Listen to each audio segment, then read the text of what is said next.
Chapter 81, Deviation 2. There are a few ways a succubus can use her powers, I said quickly, the words pouring out as Luna fed me the information in real time. First, she makes people feel admired, like she just did. Second, she pulls out unwanted desires and shoves them in your face. For the first, you two are fine, I added, glancing at Rachel and Cecilia. For the second, you'll need to neutralize it. The best way to do that is to make it no longer secret or unwanted. Scream. Make it something you don't care about. Rachel's face turned a shade of red I'd never seen before, and Cecilia's eyebrow twitched with something halfway between amusement and horror, but I didn't give them time to respond. I propelled myself forward, the silver aura around my sword flaring as I bent the ambient mana to further enhance my attack. Whatever they were about to yell or, more likely, not yell was now their problem.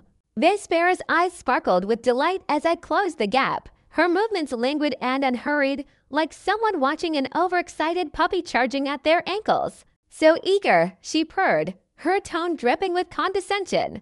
I swung my sword down, the first strike of the Tempest Dance technique, its silver aura humming with a complex blend of elements. Each strike would build momentum, compounding power into the next, until even I struggled to contain it. But this was just the beginning. Wow, Vespera said as she casually raised her hand, swiping at the blade with her fingers. The sound of her nails clashing with my sword rang out like a metallic chime, and my attack was deflected with alarming ease. Your strength is impressive. For a human, anyway.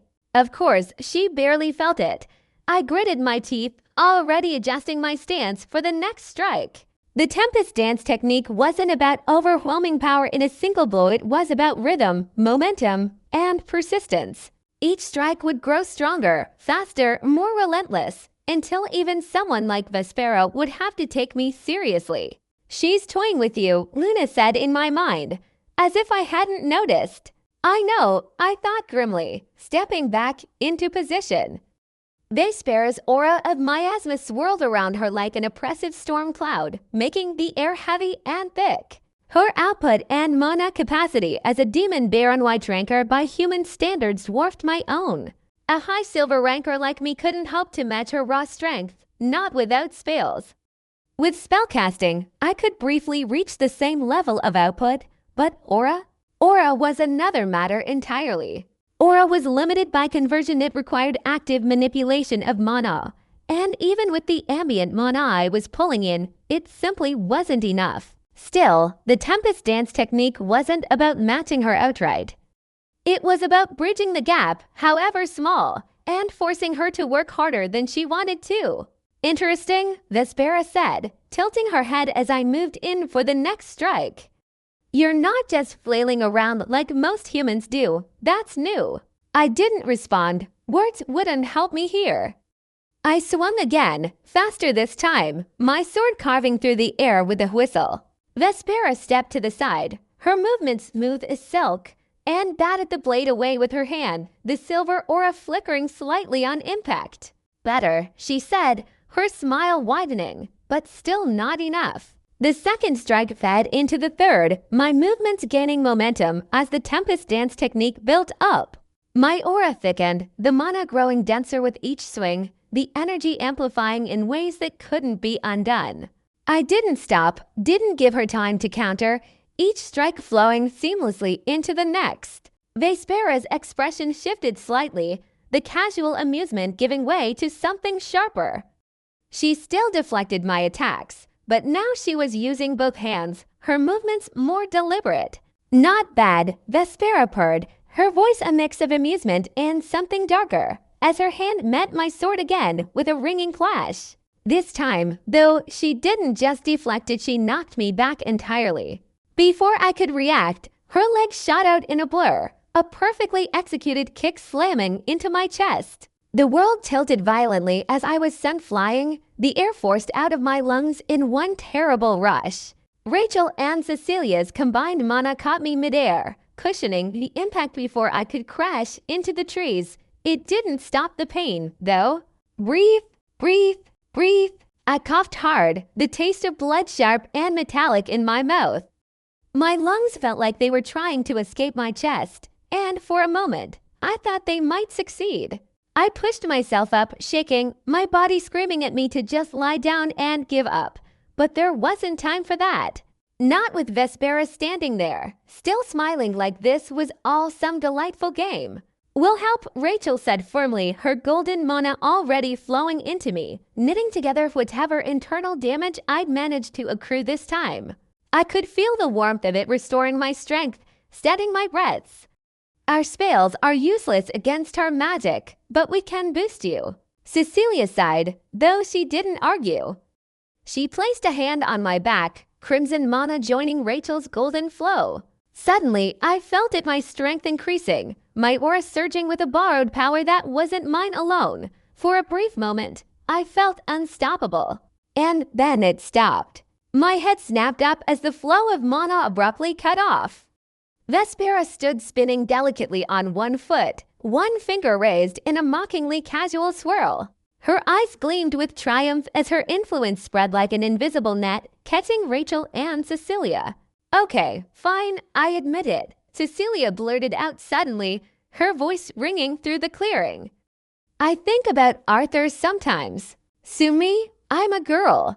I want to pin him down, forget about everything, and make him only think about me as I feel." "Cecilia," I shouted, nearly dropping my sword out of sheer shock.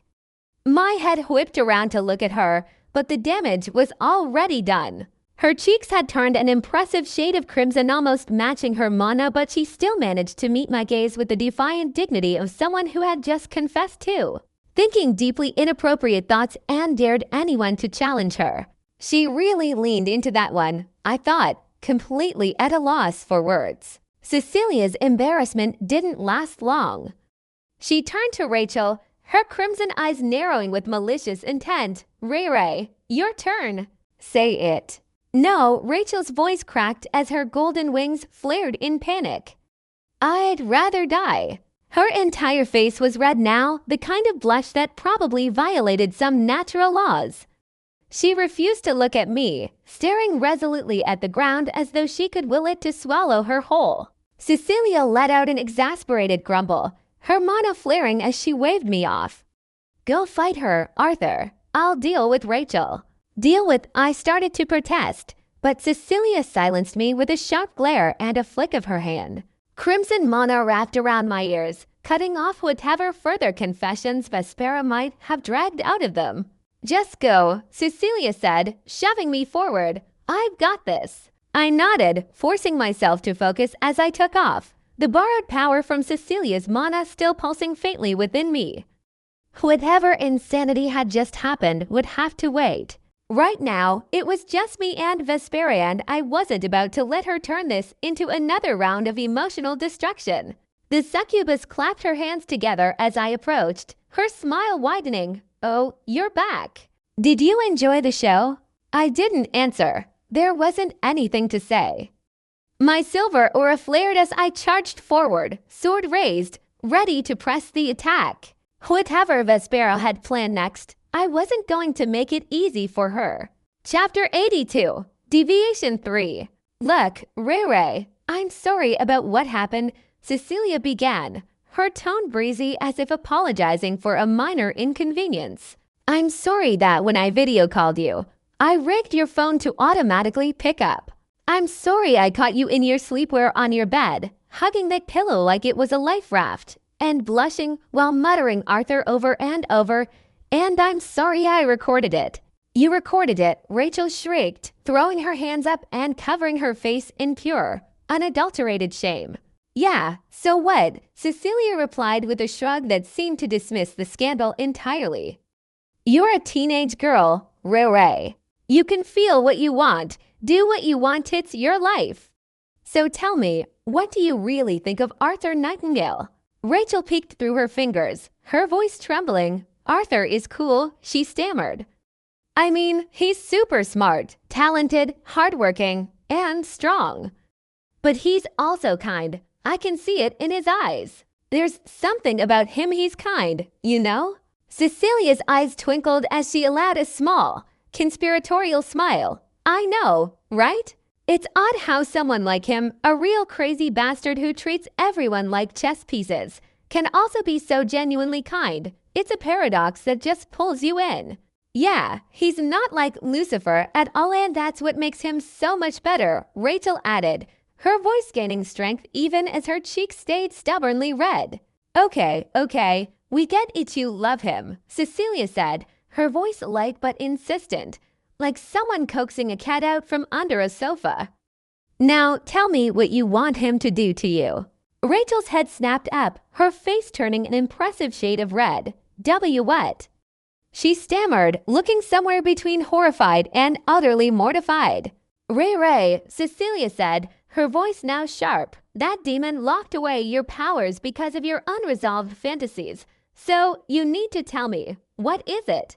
Rachel, who seemed to be attempting to implode from sheer embarrassment, refused to respond, choosing instead to glare at Cecilia as though she'd sprouted an extra head. Come on, he's hot, isn't he? Cecilia began, the corners of her lips twitching with a grin. Lean, muscular, handsome. You probably hugged him before just to see if he felt. Nitrogen monoxide. Stop, Rachel screamed, her hands flying up as if that would somehow physically halt the words pouring out of Cecilia's mouth. No, Ray, we can't stop. Cecilia snapped back, her crimson eyes blazing with an odd mix of determination and exasperation. If we do, Arthur will die. Do you want that on your conscience? Because I sure don't. Rachel gulped, her sapphire eyes darting toward the ground as if it could offer some kind of escape. She clenched her fists, her breathing unsteady. Then, after a moment that stretched far too long, she exhaled shakily, squaring her shoulders like someone preparing to walk into a battlefield. Yes, he's hot, Rachel admitted, her voice barely above a whisper. I want him to hug me tightly and pat my head. Because he sees me as I am. Cecilia grinned, clapping her hands together as if Rachel had just solved a particularly tricky math problem. Good girl. Now admitted, what do you really want from Arthur? Rachel's blush deepened, her lips trembling as she glanced anywhere but at Cecilia. Her voice came out in a strained squeak. You want him to gift. Say it plainly, Cecilia said, throwing her hands up in exasperation. No weird poetic language or dodging around it. Just say it. Rachel squeezed her eyes shut, her voice a high-pitched rush of words. Iwanto feels spevendenen. She paused, inhaled sharply, and then practically yelled. Cecilia glanced at Rachel, whose face had been frozen in an impressive display of indignation and embarrassment. Now give him your power, Cecilia said, gesturing toward Arthur. Rachel, still red as a tomato, pressed her hands together, golden mana swirling between her palms. The golden energy coalesced into a wing, one of Rachel's own, glowing with a radiance that seemed almost alive. Slowly, she extended it toward Arthur. As soon as the energy made contact with him, it surged into his body, wrapping him in a luminous aura of golden light. Arthur stumbled slightly, his hand gripping his sword as he absorbed the overwhelming energy. For a moment, he froze, standing still as his aura shifted. Rachel's golden mana melded with Cecilia's crimson energy, the two forces weaving into Arthur's own silver aura. It shouldn't have worked. Golden mana represented divine order, while crimson mana was chaos incarnate. They were opposites, incompatible by nature. And yet, Lucent Harmony made it possible, harmonizing the two opposing forces into something entirely new. Cecilia's crimson eyes widened slightly as she watched the process unfold. That shouldn't work, she muttered. I didn't even think I could transfer my power like that. His Lucent Harmony. It's harmonizing chaos and order. Her lips twitched into a grin, though her tone still carried disbelief. That's insane. Rachel, still mortified, muttered under her breath. It's Arthur. He's always insane. Wait, Rachel suddenly blurted, her eyes narrowing suspiciously as she spotted something glinting in Cecilia's hands. Where did you get that phone? Cecilia, who had been quietly fiddling with the device, glanced up with an expression of pure and repentant mischief. Hehe, she giggled, holding it up just long enough for Rachel to see the screen. I got the confession of a saintess. There was a moment of silence, a moment where Rachel's mouth opened and closed, her blush deepening to a shade that could rival a sunset, and the air seemed to hum with the promise of imminent murder. Before Rachel could erupt, a deafening clash echoed through the clearing. Both girls snapped their attention back to the battle as Vespera and Arthur collided once more. Arthur, enveloped in a swirling aura of silver, gold, and crimson, faced Vespera once more. The succubus her miasma, now unsettled and twitching with irritation, narrowed her eyes at him. "You're full of surprises, aren't you?" she purred, though her tone lacked the earlier, mocking playfulness. Her claws flexed, eager for another attack. "But surprises don't make up for power you don't have." Arthur said nothing. Instead, his breathing steadied as his silver aura flared anew, seamlessly merging with the golden radiance lent by Rachel's saintess magic and the chaotic crimson energy Cecilia's witchcraft had provided. The result was a rare, harmonious force, a living testament to his lucid harmony where order and chaos dance together in unison. He tightened his grip on his sword and advanced. The clash that followed was not merely a physical contest, but a dazzling display of spellcraft. Vespera unleashed waves of miasma that sliced through the air like serrated blades. In response, Arthur's strikes, fueled by the combined might of three potent mana streams, saw his sword flash in rapid, precise arcs. Each swing of his blade carried not only the momentum of his Tempest dance technique, but also the refined control of Rachel's disciplined light magic and the wild, unpredictable force of Cecilia's chaotic spells. For a moment, Vespera's defenses held. Her claws sliced through the incoming energy, deflecting his attacks with deadly accuracy. But as the battle wore on, it became evident that her miasma was thinning, overwhelmed by the relentless onslaught and the perfect storm of elemental power Arthur now commanded. "Not bad," Vespera hissed as she parried another blow, though her footing wavered. Arthur pressed his advantage. With each successive strike, the ground trembled beneath the force of his assault. The very air around them seemed to crackle as his combined aura overwhelmed her defenses, slicing through her miasma like a blade of pure light. At last, seizing a moment when Vespera's counterattack faltered, Arthur stepped back, drawing deeply on the full reservoir of his newfound power. His eyes narrowed in focus as he summoned his signature technique, a God Flash. A 5-circle spell that merged every lesson he'd learned from both Cecilia's wild witchcraft and Rachel's honed saintess magic. In that heartbeat, the clearing was bathed in a blinding conflagration of light. Arthur's sword, now an extension of his will, became a spear of pure radiance. The burst was sudden and overwhelming, an explosion of energy that shattered the dark miasma around Vespera. She staggered, her claws failing to meet the furious onslaught. With one final, decisive strike, Arthur's God Flash struck true, forcing her back with such force that she skidded across the cracked earth. For a long, suspended moment, silence reigned, broken only by the labored breath of the vanquished demon. Then, as if conceding defeat with a hint of admiration, Vespera laughed, a low, genuine sound that lacked malice. Her violet eyes, once fierce and predatory, softened as she regarded Arthur. "You're impressive," she murmured, brushing a lock of hair from her face as she struggled to rise. "Handsome, too. No wonder two princesses would fight over you, it makes sense." Before either Rachel or Cecilia could speak, Vespera's miasma gathered once more, swirling around her like a final curtain call, and she vanished into the shadows. The clearing fell quiet. Arthur's aura dimmed gradually, the silver, golden, and crimson energies receding as he lowered his sword. He turned slowly to face Rachel and Cecilia, both of whom watched him with a mixture of awe and relief. Rachel's cheeks remained flushed as she managed a soft, "good job," while Cecilia's eyes sparkled with both mischief and genuine respect.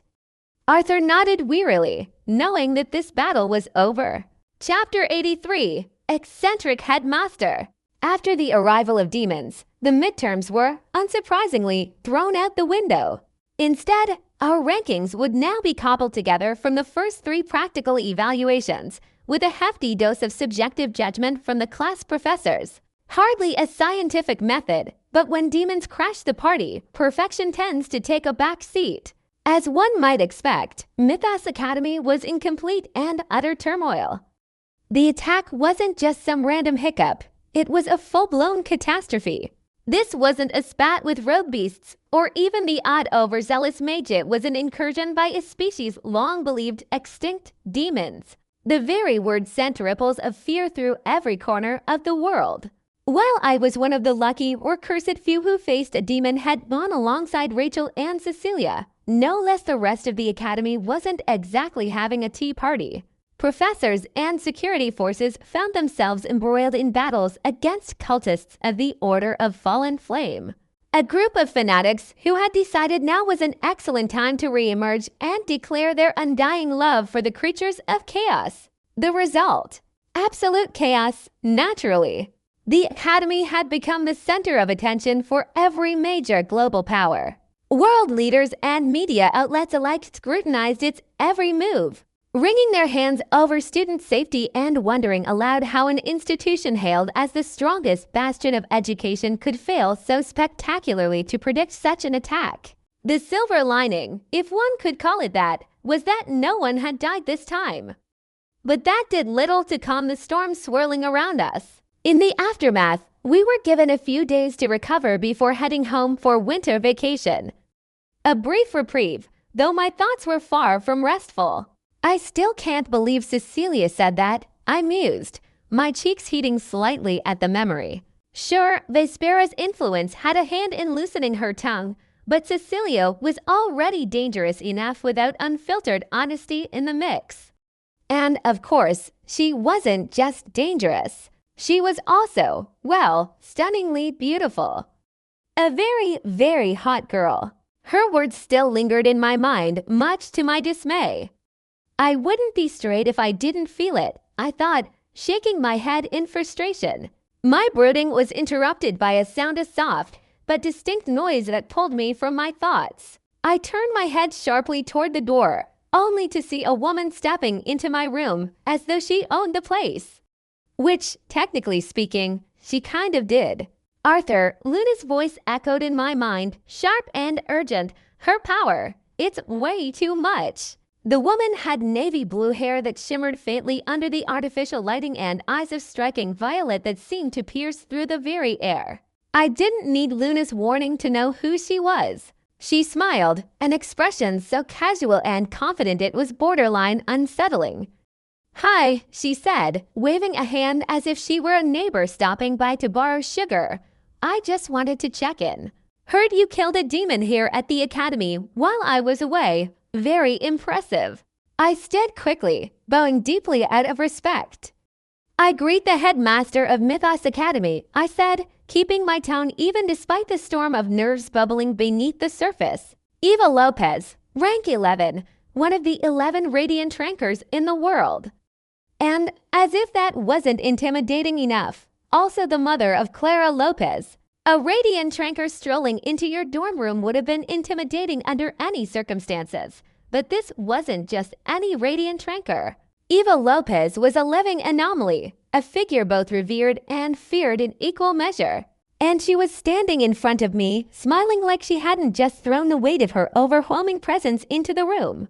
I straightened, forcing myself to meet her gaze. "It's an honor," I added, hoping to at least mask my unease. Behind her pleasant expression, there was a palpable sense of power, vast, unfathomable, and utterly uncheckable. She tilted her head slightly, her smile widening.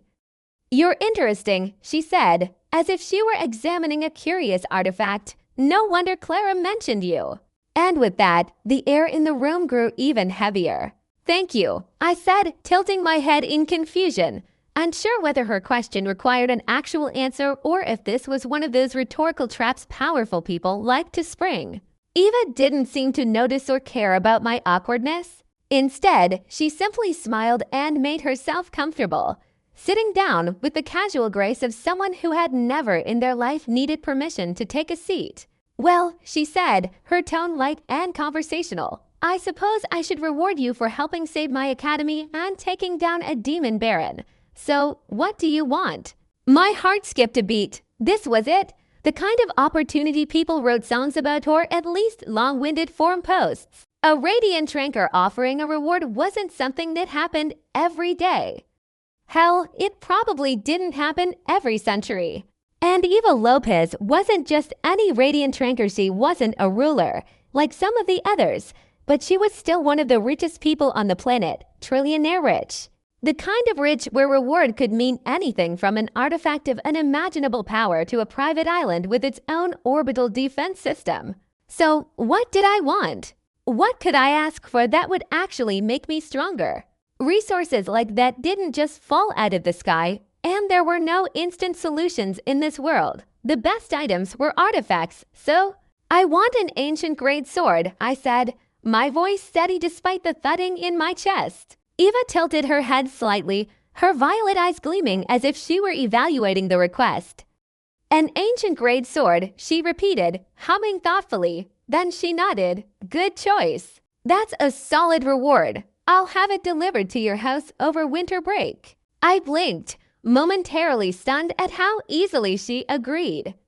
Ancient grade artifacts weren't just expensive, they were astronomical in value, well beyond the reach of my family's budget. Yet Eva had waved it off like it was pocket change, which, for her, it probably was. There were no shortcuts to power, not really. Spell manuals wouldn't help. I already had a grade 5 Art 1 was training in. Resources that could give me an instant boost simply didn't exist, not at the level I needed. Artifacts were the best option by far, and an ancient grade artifact was leagues above anything I could have dreamed of owning. I had half expected her to laugh and tell me to dream smaller, but instead, she had just nodded and agreed. Eva stood up, brushing non-existent dust from her coat. You know, she said, throwing me a sly smile as she walked toward the door. If you'd asked, I might have even given you my daughter's hand in marriage. She winked at me, her laughter echoing as she left the room. For a moment, I just stood there, processing her words. Why the hell would I want to marry Clara? I muttered under my breath, shaking my head at the absurdity of it. Clara Lopez was eccentric, to put it mildly. Brilliant, yes, but also the kind of person who could probably turn a simple lunch into an experiment with catastrophic consequences. Still, I couldn't complain. I was getting an ancient grade sword out of the deal, and if that wasn't a victory, I didn't know what was. As far as rewards went, this one was practically legendary. Chapter 84, Warp Destiny. Rachel hadn't left her room since the midterms ended. Not because she was worried about her performance, she wasn't. Rachel Creighton, saintess of the Creighton family, didn't worry about exams. Nor was it lingering fear of the demon they'd faced, though anyone else might have spent the next year flinching at shadows. No, her battle against Vespero wasn't the issue. The issue was what happened after. Her mind replayed the scene for what must have been the 100th time, each detail as vivid as if it were etched into her skull. She could still see herself standing there, the words tumbling out of her mouth, her fantasies, of all things, dragged into the light and spoken aloud. And, of course, Cecilia Slatemark, ever the opportunist, had recorded the whole thing. Rachel buried her face into her pillow, her cheeks so red she was sure they'd combust. She hugged the pillow tighter against her chest, as though it might shield her from the memory. It didn't. Arthur doesn't know, so it's fine, she muttered, though the words felt more like an incantation against her rising panic than any genuine reassurance. But even as she told herself that, her mind refused to stop spinning. The confession hadn't just been embarrassing, it had forced her to confront feelings she hadn't fully understood until now. Feelings she wasn't even sure she wanted to understand. Arthur, he was, how could she even begin to describe him? Smart, talented, hardworking, of course, but it was more than that. There was something about him that drew her in, something she couldn't ignore, something kind and real. She hadn't expected to fall for someone like him. But she had, and now there was no pretending otherwise. The moment that stood out most wasn't even during the battle, it was on the Isle of Esherbreeze. He had shown her something she didn't think anyone could. Something that broke through the carefully constructed walls around her heart. Arthur cared for her, not as a saintess or a Creighton or some lofty ideal, but her. And yet Rachel groaned into her pillow. It's so embarrassing. She cried, her voice muffled and pitiful. The memory of that stupid confession wasn't just stuck in her head, it had wrapped itself around her, an endless loop of humiliation. How could she face him now? How could she face anyone? And worst of all, Cecilia had the recording. Somewhere, the slate-marked princess was no doubt laughing her head off, replaying the clip like it was her favorite new drama. Rachel rolled over, burying her head under her pillow this time. Maybe if she stayed here long enough, she could avoid the outside world altogether. It wasn't a long-term solution, but it felt like the best option for now. Of course, hiding in her room forever wasn't an option, much as Rachel would have liked to try. Soon enough, it was time to return to the Creighton estate. With a sigh of resignation, she finished packing her bags, stuffing them into her spatial ring with the precision of someone whose brain was elsewhere entirely. She straightened her uniform, took a deep breath, and stepped out of her room. And naturally, the first person she saw was Cecilia Slatemark. "Hey, Ray," Cecilia said brightly, her smile wide enough to power a small city. Rachel froze mid-step, her face already starting to heat. How?" she stammered. "It's easy to predict someone like you, Ray," Cecilia replied with a smirk that could have been patented as a weapon. "Anyway, were you really planning to sneak off home without saying goodbye to Arthur?" Rachel turned an impressive shade of red as Cecilia continued, undeterred. "You know, Arthur, the boy you want to." "Shut up," Rachel screamed, bolting past her as fast as her legs would carry her. Cecilia didn't miss a beat. She caught up effortlessly, settling into the Hyperloop seat beside Rachel with the casual confidence of someone who knew they'd won this round. "Hey, Ray," she said, leaning back as though they were discussing the weather. "Here's some honest advice. If you want Arthur, you're going to have to get past this embarrassment." Rachel clenched her fists, her voice dropping to a mutter. "I'm the saintess." And Cecilia retorted, tilting her head. "You're not planning to follow that crazy Lucifer's ideals, are you?"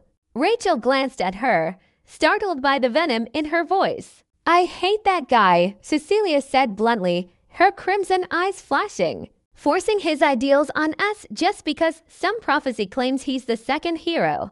Like that's reason enough to turn the rest of us into his tools. I won't follow him, not ever."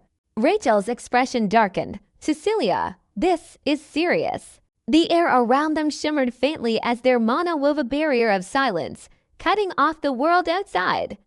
This wasn't a conversation for public ears. The prophecy. It was a secret shared only with the 7 superpowers of the world, handed down by the seer from Liam Kagu's era.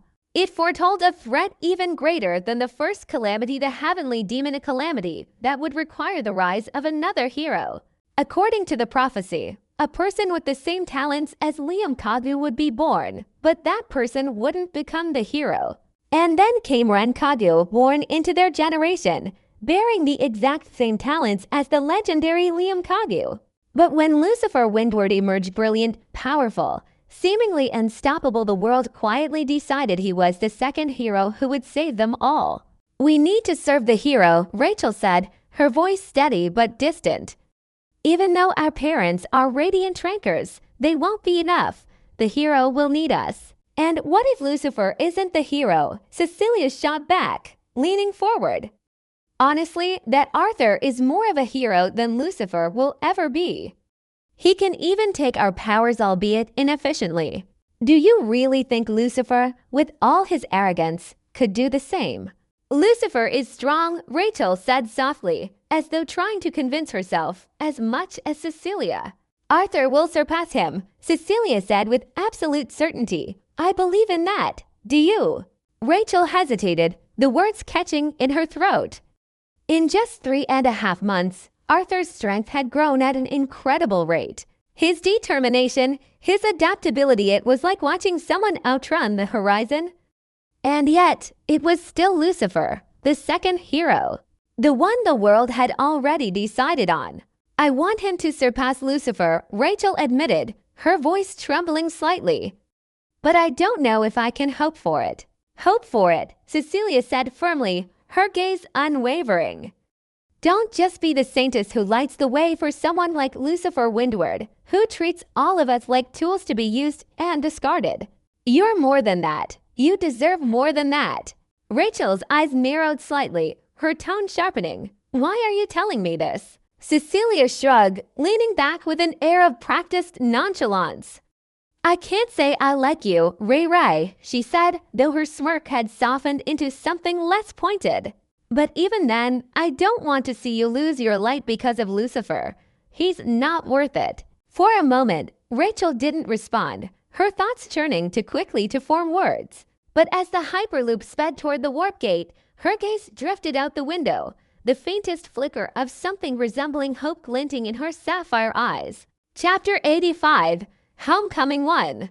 The Slademark Empire spanned the entirety of the central continent, the largest and arguably the most influential of the 5 continents. Home to nearly 3 billion of the world's 10 billion people, it was a beacon of prosperity.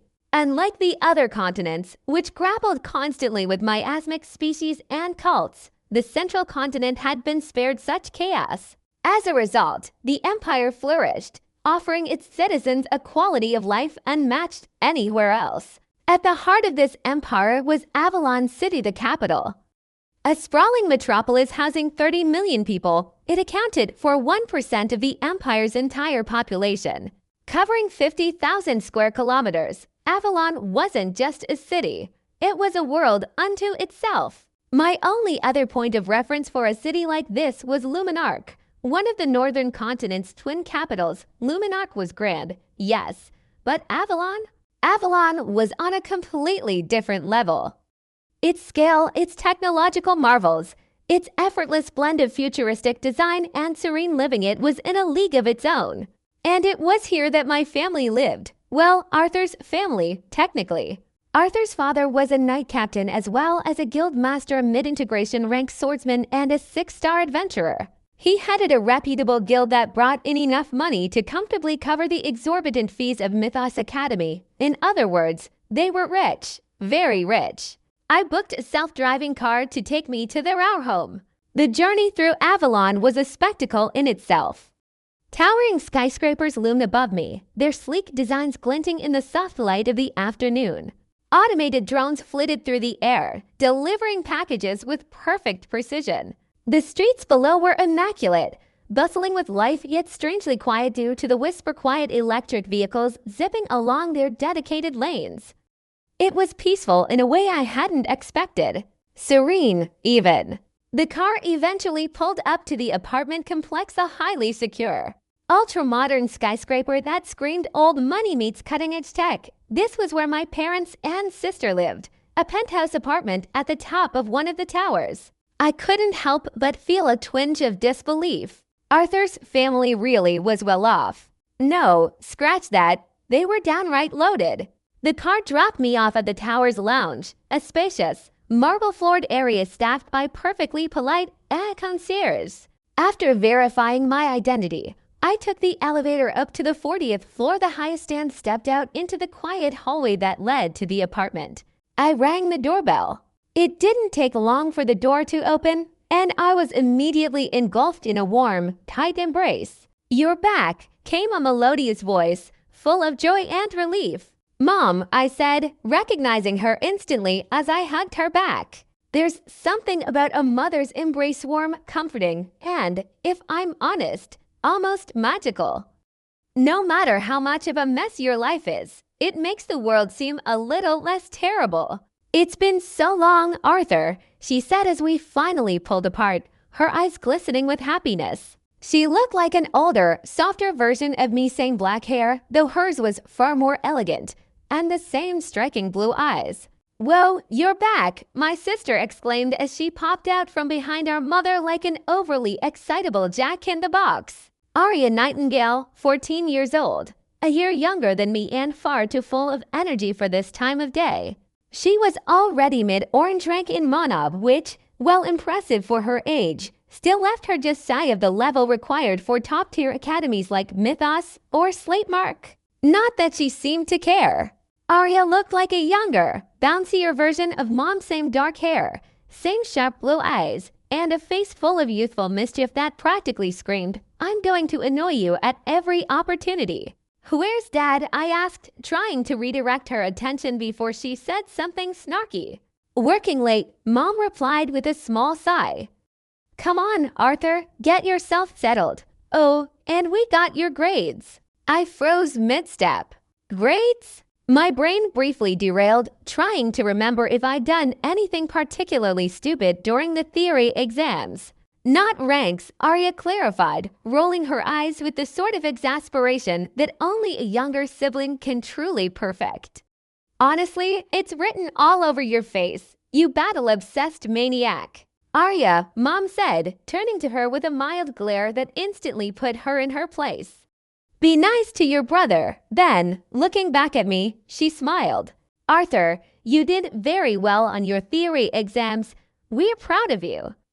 And we heard you've temporarily been ranked first, though it might change."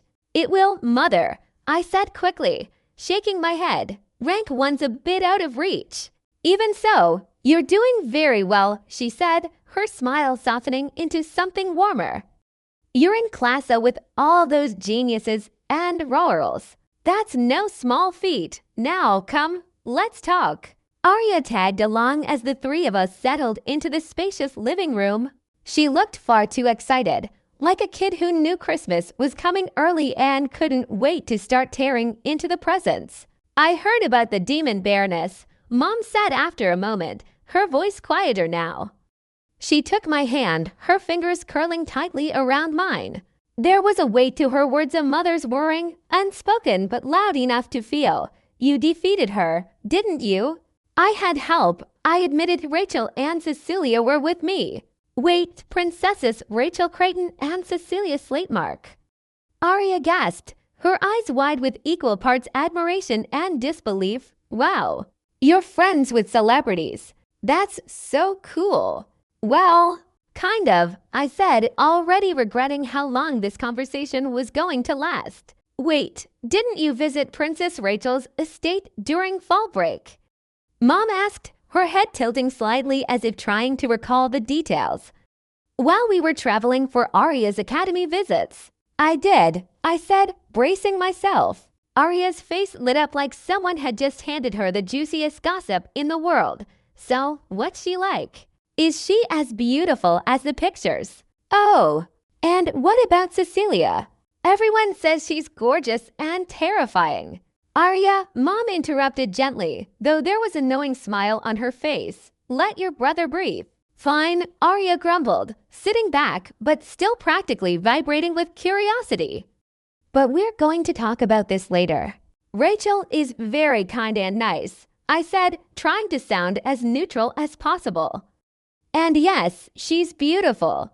But more than that, she really lives up to the image of a saintess." "Though sometimes she's terrifying," I added silently, the memory of her and Cecilia bickering in the middle of a battle flashing through my mind. "A saintess she might be, but she had her moments." "So, Arthur, do you like any girls?" my mother asked, a smile playing on her lips. It wasn't the teasing kind of smile, it was worse. It was the encouraging kind. The kind that promised this conversation wouldn't end anytime soon. "No," I said quickly, sitting up straighter, trying to project the aura of a man who had no time for such frivolities. "Oh, come on," Arya piped up, practically bouncing in her seat.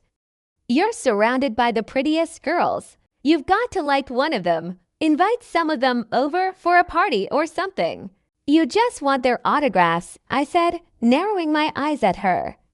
She responded with a pout so exaggerated it could have won awards. "Anyway," I said, brushing off the topic, "I'm friends with 3 girls, but that's it, just friends." "Oh, which ones?" my mother asked, her curiosity piqued. Arya, of course, leaned forward, her blue eyes sparkling like a reporter chasing a headline. "Rose Springshaper, Rachel Creighton, and Cecilia Slatemark," I answered, bracing myself for the inevitable follow-up questions. "Oh, Count Springshaper's daughter," my mother said, her expression shifting into one of recognition. You know Count Springshaper? I asked, surprised. He's famous, even for a count, she replied, adjusting the bracelet on her wrist in a way that suggested this was common knowledge. He's being considered for a promotion to Marquis. Good for them, I said with a polite smile, though inwardly, I made a mental note to never underestimate my mother's knowledge of noble gossip. Before the conversation could spiral further into the endless labyrinth of nobility and titles, the sound of the front door opening echoed through the apartment. A moment later, my father stepped in, his broad frame filling the doorway.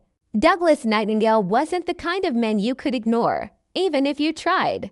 With his neatly trimmed black hair and sharp eyes, he radiated the calm authority of a knight captain who'd seen his fair share of battles and lived to tell the tale. "Arthur," he said, his voice warm but firm, as he walked over to clasp me on the shoulder.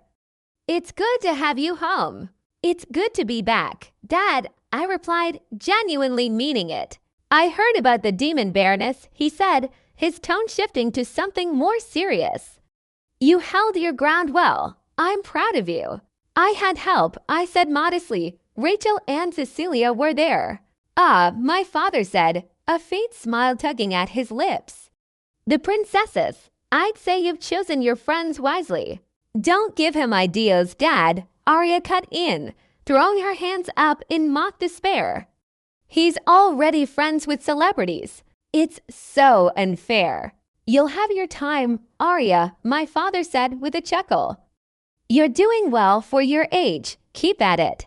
We spent the evening talking about school, the demon attack, my classes, and Arya's upcoming academy applications. My parents' pride was evident in everything they said, and even Arya, with all her teasing, was genuinely curious about my time at Mythos. Later that night, as I lay in bed, staring at the ceiling of my old room, a strange warmth settled over me. It wasn't the plush blanket or the familiar surroundings, it was the simple, undeniable comfort of being part of a family. For someone like me, who had never had a family in my previous life, this was indescribable. I closed my eyes, letting the feeling sink in. "Thanks, Arthur," I whispered into the quiet darkness, the words meant for the boy whose life I now lived. Because for all the trials, the battles, and the chaos, I knew one thing. This feeling, this warmth was worth it all. Chapter 86, Homecoming 2. I woke up early the next morning, the faint hum of Avalon stirring outside the window. My family was already up and about, and as I walked into the kitchen, I found my father fastening the strap of his scabbard, preparing to head to the guild. "Arthur, hang out with Arya today, will you?" My mother said cheerfully as she set a cup of tea on the counter. "I've got to go with your father." "So early?" I asked, rubbing the last remnants of sleep from my eyes. "Early bird gets the worm or the guild paperwork," she replied with a tired but fond smile. My mother wasn't a mana user, only a red ranker, but she was deeply involved in the management of Minerva, the bronze-ranked guild my father ran. In the Slavemark Empire, guilds were graded like gemstones: diamond, gold, silver, bronze, and iron. Only 12 guilds in the empire had reached the coveted diamond rank, known collectively as the 12 Great Guilds, and their guildmasters were trillionaires with power that rivaled nobility. Even silver-ranked guildmasters were comfortably lounging in the billionaire club. My father's guild, while not at that level, was still immensely profitable. Retiring as a knight captain, he turned his expertise into an enterprise, raking in enough wealth to live in luxury and send me to Mythos Academy without breaking a sweat. The guild wasn't just about slaying beasts, it was about harvesting their value. Bones, skins, mana stars, everything a beast had to offer could be monetized, and Minerva did its job well.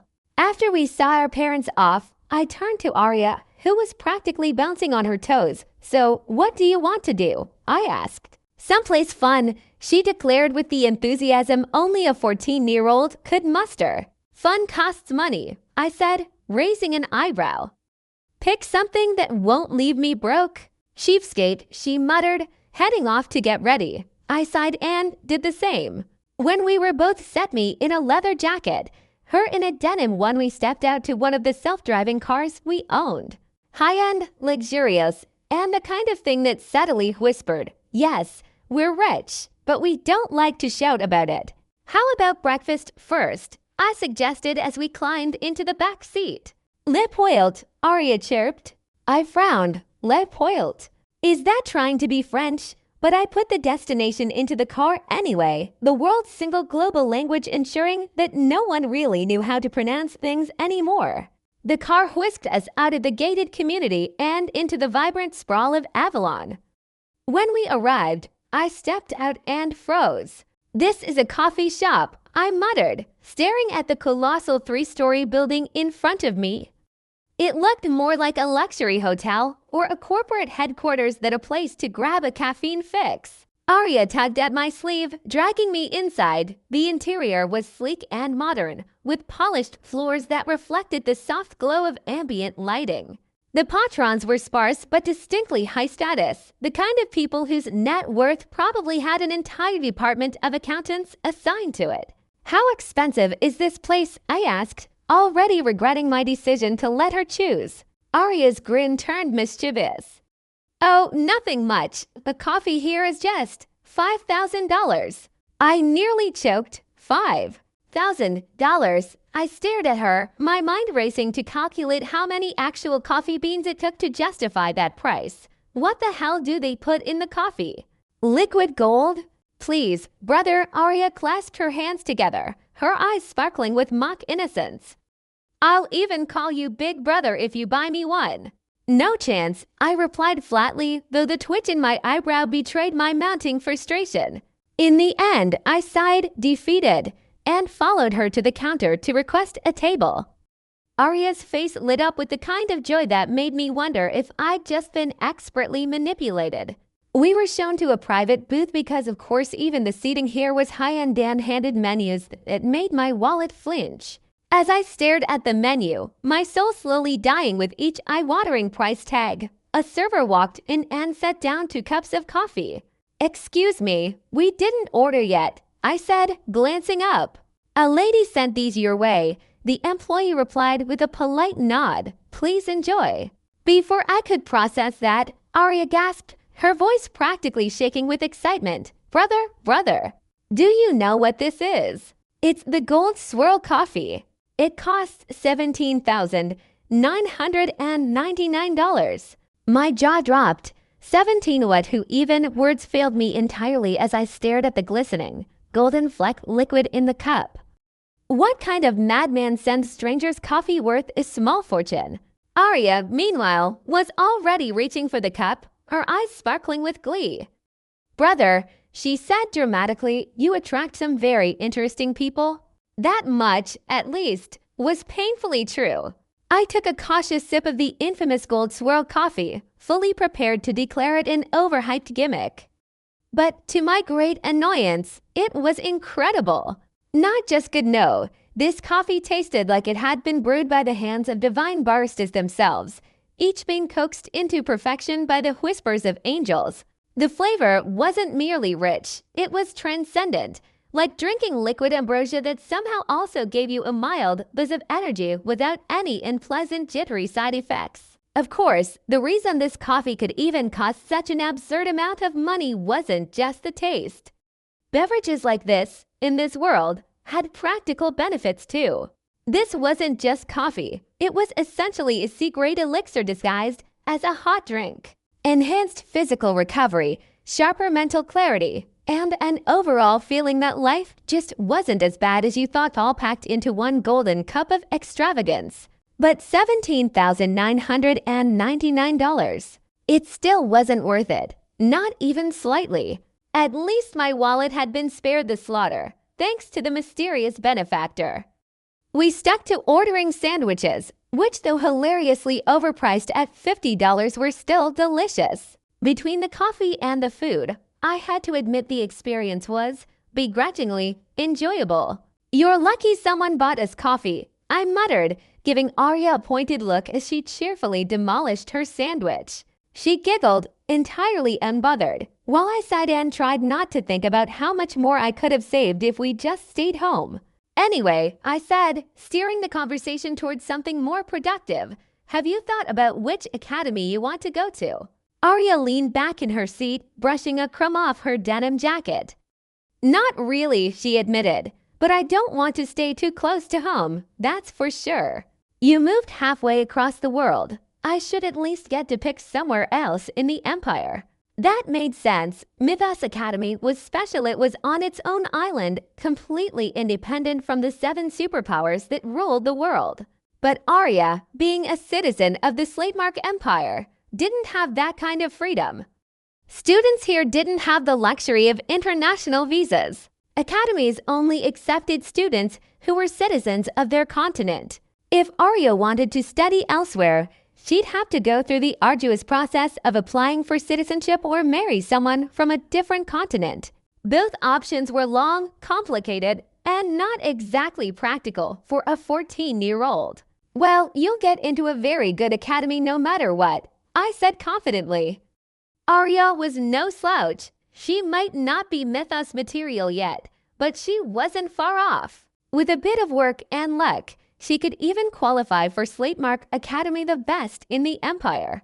She grinned at me, though there was a flicker of uncertainty in her eyes. You think so?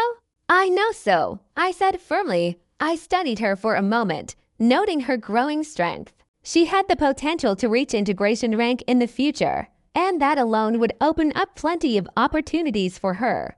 You've got the talent, I added, taking another sip of the ridiculously expensive coffee. The only question is how far you're willing to go to use it. Farther than you, probably, she quipped with a smirk. I shook my head with a wry smile, but inwardly, I was proud. She had a spark, a drive that promised she'd make her own mark on the world.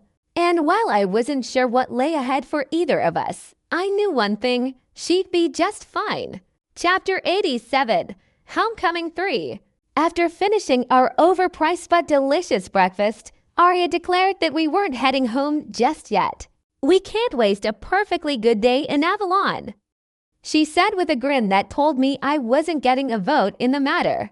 And so began the whirlwind sibling tour of the capital. First stop, a sprawling arcade that somehow combined cutting-edge virtual reality games with old-school classics. Arya insisted on challenging me to a few rounds of Battlezone Chronicles, a competitive VR shooter.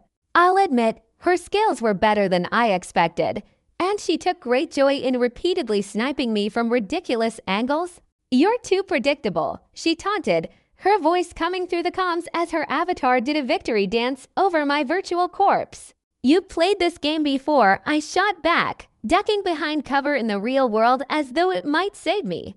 Not my fault you're bad, she quipped, capping it off with a well-timed rocket launcher shot that ended our match. After thoroughly humiliating me in the arcade, she dragged me to Avalon Sky Garden, a massive, multi-level park suspended hundreds of meters above the city streets. It was a marvel of engineering, filled with lush greenery, shimmering fountains, and enough scenic overlooks to make anyone question why they didn't spend more time outdoors. This place is amazing, Arya said, leaning on the railing as we looked out over the city. The sunlight gleamed off the countless glass buildings, casting shimmering reflections that danced across the skyline. It really is, I agreed, taking a moment to appreciate the quiet beauty of it all. We spent the rest of the afternoon wandering through the garden, stopping to grab ice cream from a food cart and taking the occasional sibling selfie, mostly because Arya insisted we document the day. By the time we returned home around 4 p.m., the sun was beginning to dip lower in the sky, painting the city in soft hues of gold and orange. As we stepped into the apartment, the familiar sound of our parents talking greeted us from the living room. Welcome back, Mom called, looking up from her seat on the couch. She had her tablet in one hand and a cup of tea in the other, the very picture of post-work relaxation. How was work? I asked, setting my jacket on the back of a chair. Busy, as always, Dad replied, stepping into the room with a glass of water. His usual aura of authority was softened by the small smile on his face. We had a few new contracts come in. Nothing too exciting, but solid work. That's great, I said, sitting down across from him. Arya plopped onto the couch beside Mom, immediately diving into a recap of our day. And then Arthur lost badly, might I add, at Battlezone Chronicles, she said with far too much enthusiasm. Mom laughed softly. Well, I'm glad you two had fun. It's nice to see you spending time together. Yeah, laugh it up, I muttered, though I couldn't help but smile. Despite Arya's relentless teasing, it had been a good day. The doorbell rang suddenly, cutting through the comfortable hum of our family evening. Were you expecting anyone? I asked, getting up from my seat. No, my dad said, his brow furrowing. And no one entered the complex according to security. Maybe it's a friend. I nodded, curiosity prickling at the edges of my mind. As I approached the door, I glanced through the peephole and saw a man I didn't recognize standing there. Cautiously, I opened the door. Surprise, Arthur, a familiar. Sing-song voice chirped as someone launched themselves at me. Before I could react, Cecilia Slatemark had her arms wrapped around my neck, hugging me with the enthusiasm of someone who just reunited with a long-lost soulmate. Cecilia, I exclaimed, taken aback as she rubbed her face against mine like an overly affectionate cat. Her crimson eyes sparkled with mischief as she leaned closer, her voice dropping into a playful whisper. Don't forget what I said in front of that succubus, okay? My face immediately went hot, and I was fairly certain my ears were about to combust.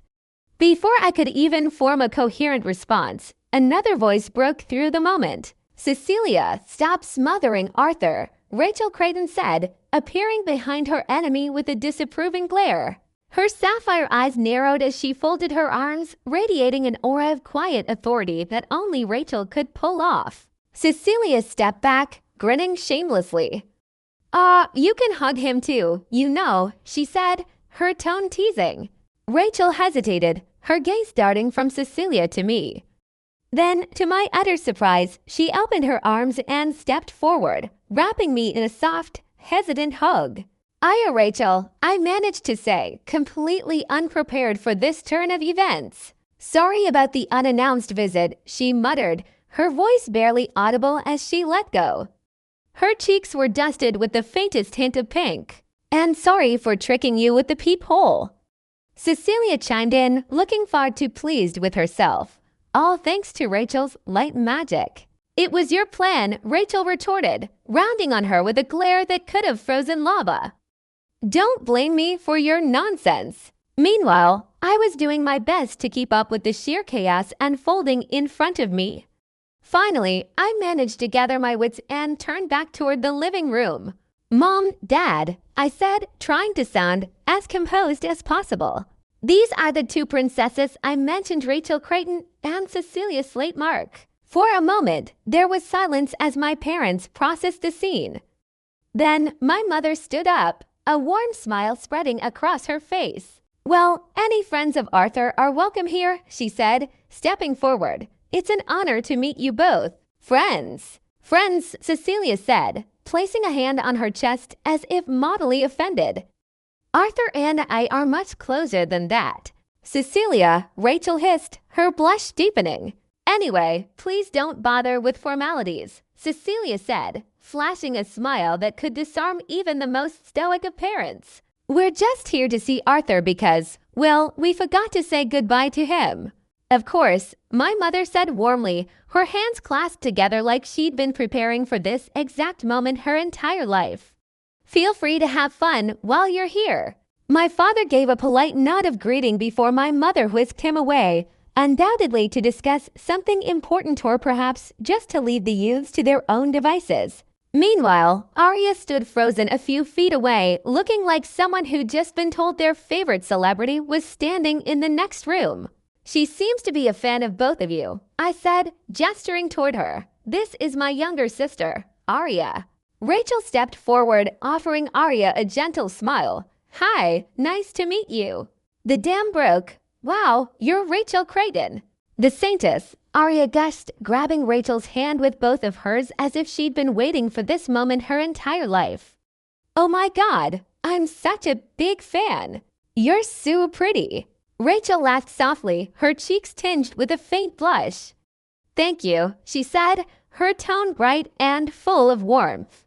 She matched Arya's enthusiasm effortlessly, which, honestly, was a feat in itself. Well, if you love Rachel, you're going to love this video, Cecilia began, her grin as sharp as ever, only to abruptly clamp her mouth shut when a flicker of golden light shimmered ominously in the air.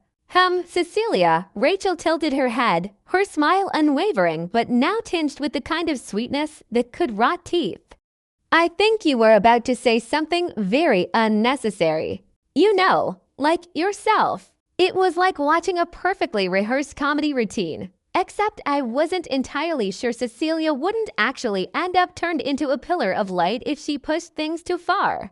Meanwhile, Arya stood between them, completely oblivious to the subtle power play unfolding, her attention still squarely on Rachel. Oh my gosh, you're Cecilia Slatemark. Arya nearly squealed, turning to Cecilia with stars in her eyes. It's such an honor to meet you.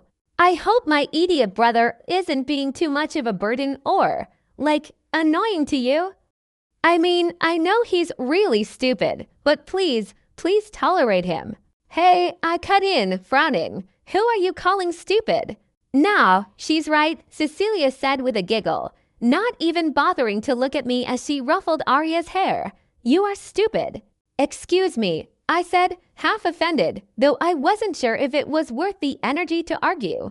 But it's fine with us, right, Ray Ray? Cecilia added, turning to Rachel, who simply sighed. Stop calling me that, Rachel muttered under her breath before turning back to Arya with a reassuring smile. Don't worry about your brother. He's tolerable. Tolerable, I muttered, crossing my arms. That's the best you've got. Rachel's lips quirked into something suspiciously close to a smirk. Take it as a compliment. Arya, meanwhile, was still staring at both of them with the kind of wide-eyed awe normally reserved for actual miracles. I sighed and leaned back against the doorframe. This was going to be a long day. Chapter 88, Homecoming 4. I'm sorry for not coming to see you, Rachel said, her voice soft but steady as she stepped closer. I tilted my head in confusion. Don't worry about it. No, I do, she insisted, and her hand lightly gripped my sleeve, halting any further argument. Her sapphire eyes met mine, and for a moment, I wondered if this was how angels apologized earnestly, as if the fate of the universe depended on it. You're a good friend of mine, so I'm sorry for behaving like that, she said. Then her face broke into a bright, radiant smile, the kind that could stop wars or melt glaciers. With her golden hair catching the light just so, she looked almost ethereal. Please think of me as your precious friend, Arthur. I blinked, momentarily thrown off by the sheer sincerity in her voice. I do, I managed to say, though my throat felt oddly tight. You're the first person I can consider precious after her, I muttered under my breath, quickly turning away before I gave too much of myself away. But of course, no moment of peace could last too long in the presence of Cecilia Slatemark. Without warning, she wrapped her arms around my neck in a far too familiar hug, her crimson eyes glinting with amusement as she whispered, Don't tell me you don't find this amusing. Cecilia, I said, holding my arms up awkwardly as Arya's jaw practically hit the floor. What are you playing at? I muttered under my breath, keeping my voice low enough to avoid further scandalizing my poor sister. I told you, Cecilia murmured, her voice dripping with mischief. I want to stun you so badly, you'll be on your knees. Tell me, how close am I? I didn't answer, partly because I didn't know how, and partly because acknowledging anything would just make her worse. Cecilia Slatemark had a terrifying talent for reading people, and while I wasn't easily shaken, even I found her unnerving. Well, I also like seeing Ray Ray react like that. Cecilia giggled as she finally let go, winking at me. Now, how about you become a decent host for once? Honestly, Arthur, get it together. Her ability to be both charming and deeply annoying truly bordered on superhuman. I'll get some drinks, I said with a sigh. We can order food later. Come with me, Arya. Leaving Rachel and Cecilia to their own devices, I guided my still wide-eyed sister toward the kitchen. Hey, brother, Arya began as soon as we were out of earshot. Are you dating one of them? What? Of course not, I replied, scandalized by the very idea. That makes sense, she said, nodding thoughtfully, but still. She glanced back toward the living room, her gaze lingering on Rachel. What is it? I asked, frowning. No, it's nothing, she said quickly, shaking her head. I must have seen it wrong. I tilted my head, confused but too tired to press the issue. With a sigh, I turned back to the task at hand, fetching drinks and pretending I wasn't completely out of my depth. Underscore? Meanwhile, back in the living room, Rachel sat still as a statue, maintaining a serene expression until the kitchen door swung shut. Then, as if a dam had burst, she melted into the cushions, her composure utterly abandoned. He called me precious, she thought, her grin so wide it was almost comical. She felt like she could float straight out of the apartment. But of course, Cecilia wasn't one to let happiness go unchecked for too long. The serene quiet of the moment was suddenly shattered by a loud, unmistakable voice. Rachel's recorded confession blared from Cecilia's phone, quiet enough so only Rachel could hear it. Rachel froze, her head snapped toward Cecilia, whose face was the picture of smug satisfaction. Heh, Cecilia giggled, twirling a strand of her golden hair as if she hadn't just detonated a social grenade. Why, Rachel hissed, her eyes narrowing into sharp, furious slits. You look too happy, Cecilia replied with a nonchalant shrug. I didn't like it. Rachel's glare darkened, her mind working rapidly to read Cecilia's mood. Normally, the teasing princess had an air of playful chaos about her, but this was different. There was no hint of lightheartedness, now just a quiet, simmering dissatisfaction. Rachel leaned back, her lips curving into a knowing smirk. Looks like even you have things you don't understand, Cecilia. For once, Cecilia didn't have a snappy retort. She just looked at Rachel, her usual confidence briefly faltering.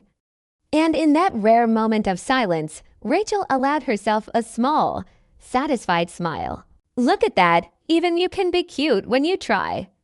Rachel teased, leaning in to poke Cecilia's cheek with the precision of someone deliberately baiting a feral animal. Cecilia recoiled instantly, her expression somewhere between affronted and murderous. Don't assume I won't show Arthur the recordings I have, she hissed, folding her arms defensively as if the mere mention of her blackmail material could reassert her dominance. Oh, shut up, Rachel replied breezily, running a hand through her golden hair like a queen brushing off a commoner's complaint. You're always threatening me with those recordings, but you never actually show them. And honestly, it wouldn't even matter. What's the worst that happens? I get a little embarrassed. Cecilia sighed dramatically, tossing her hair back with enough flair to make it clear she wasn't conceding defeat but rather tolerating Rachel's insolence for now. You've developed a thick skin, she muttered. You made me develop one, Rachel shot back confidently, her smile bright and sharp. And let me warn you, Cecilia, I won't lose. You told me not to, didn't you? So I won't. Not to you, and not to any other girl he charms, which he absolutely will, because he's so damn charming. Cecilia's crimson eyes narrowed, her tone turning colder. I don't like him, she said flatly. Carnal desire? Sure, emotional attachment. No. Rachel blinked, her expression unreadable for a moment before a slow, smug smile spread across her face. Cecilia, she said, her voice dripping with mock sweetness. How interesting. Even you have a weakness? What did you say? Cecilia's voice dropped an octave, her crimson eyes glinting with dangerous intensity. Oh, nothing. Rachel tilted her head innocently, though the playful lilt in her voice was anything but. Just think about it, Cecilia. Maybe you'll figure it out while we're here. And I hope you do. Because when you do, I'll be waiting to crush you. The air between them turned heavy, crackling with tension. Cecilia's crimson mana surged like a storm about to break, while Rachel's golden mana shimmered steadily, calm yet unyielding. The two forces clashed invisibly, chaotic energy grinding against unwavering order. Witchcraft against Saintus, chaos against light. Destruction against salvation. They were so similar and yet utterly opposed. Both were princesses, both extraordinarily talented, both masters of spellcasting and the subtle art of reading people. Both were beautiful and captivating in ways that drew others to them almost without effort. But while Cecilia thrived on chaos, bending rules and people alike to her will, Rachel existed to restore order, to heal and salvage what was broken. Where Cecilia manipulated, Rachel inspired. Where Cecilia sowed destruction, Rachel rebuilt. The room seemed to hold its breath as the two stood there facing each other, their personalities clashing as much as their mana. Opposites in every way, bound by circumstance and, perhaps, a begrudging respect neither of them would ever fully admit to. Chapter 89, Homecoming 5.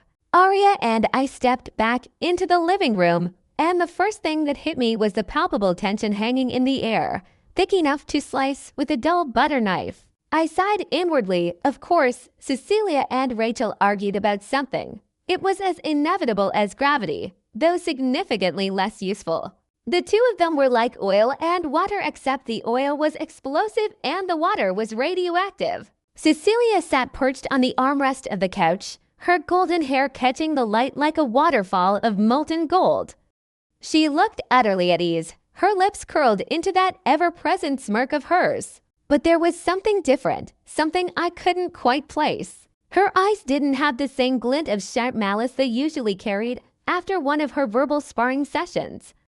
The usual storm of chaos around her was quieter, less destructive. Rachel, on the other hand, stood by the window, her arms crossed and her golden hair glowing faintly in the afternoon sunlight.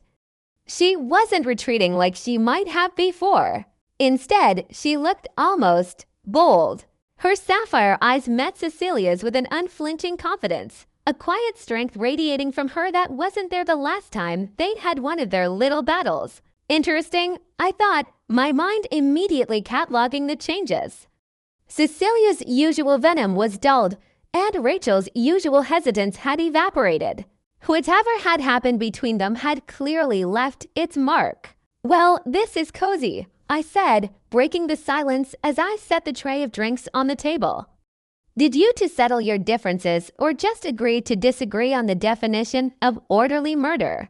Cecilia's smirk widened and she tilted her head at me. "Oh, Arthur, we're just bonding," she said, her voice dripping with honey and mischief. Rachel snorted softly, an actual snort, not the refined chuckle I was used to hearing from her. "Bonding, sure. If by bonding you mean Cecilia trying and failing to get under my skin." "You love it when I try," Cecilia replied, her tone casual but with the slightest edge. "Not really," Rachel said, her voice steady, her sapphire eyes sharp. She turned to me, her face softening as if she just remembered I existed. "Arthur, thank you for the drink." You're welcome," I said, surprised by how direct she was. Normally, Rachel had this air of reserved politeness, like she was afraid of offending anyone. But now, she seemed entirely in control of herself, of the situation, maybe even of Cecilia. Arya, meanwhile, was staring at the two princesses like they were some kind of rare phenomenon, whispering to me, "What happened here? Did Rachel get possessed or something?" "No idea," I whispered back. Maybe Cecilia annoyed her into self-actualization. Arya stifled a giggle, and Cecilia's sharp crimson eyes flicked toward us. "You two are whispering. That's rude, you know?" "So is recording people without their permission," Rachel shot back without missing a beat. Cecilia froze for the briefest of moments before recovering with a laugh that was just a little too forced. "Oh, come on, Ray. You're still hung up on that?" "It was funny." "Funny to you," Rachel said, her tone light but firm.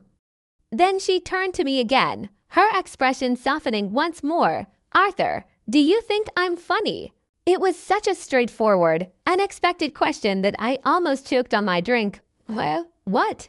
"Do you think I'm funny?" she repeated, tilting her head slightly.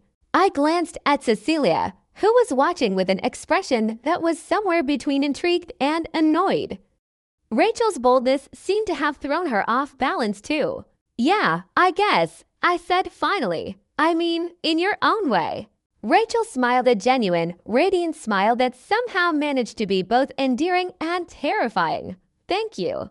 Cecilia rolled her eyes, muttering something under her breath that sounded suspiciously like saintly manipulation. The dynamic between them had shifted, and I wasn't sure how to feel about it.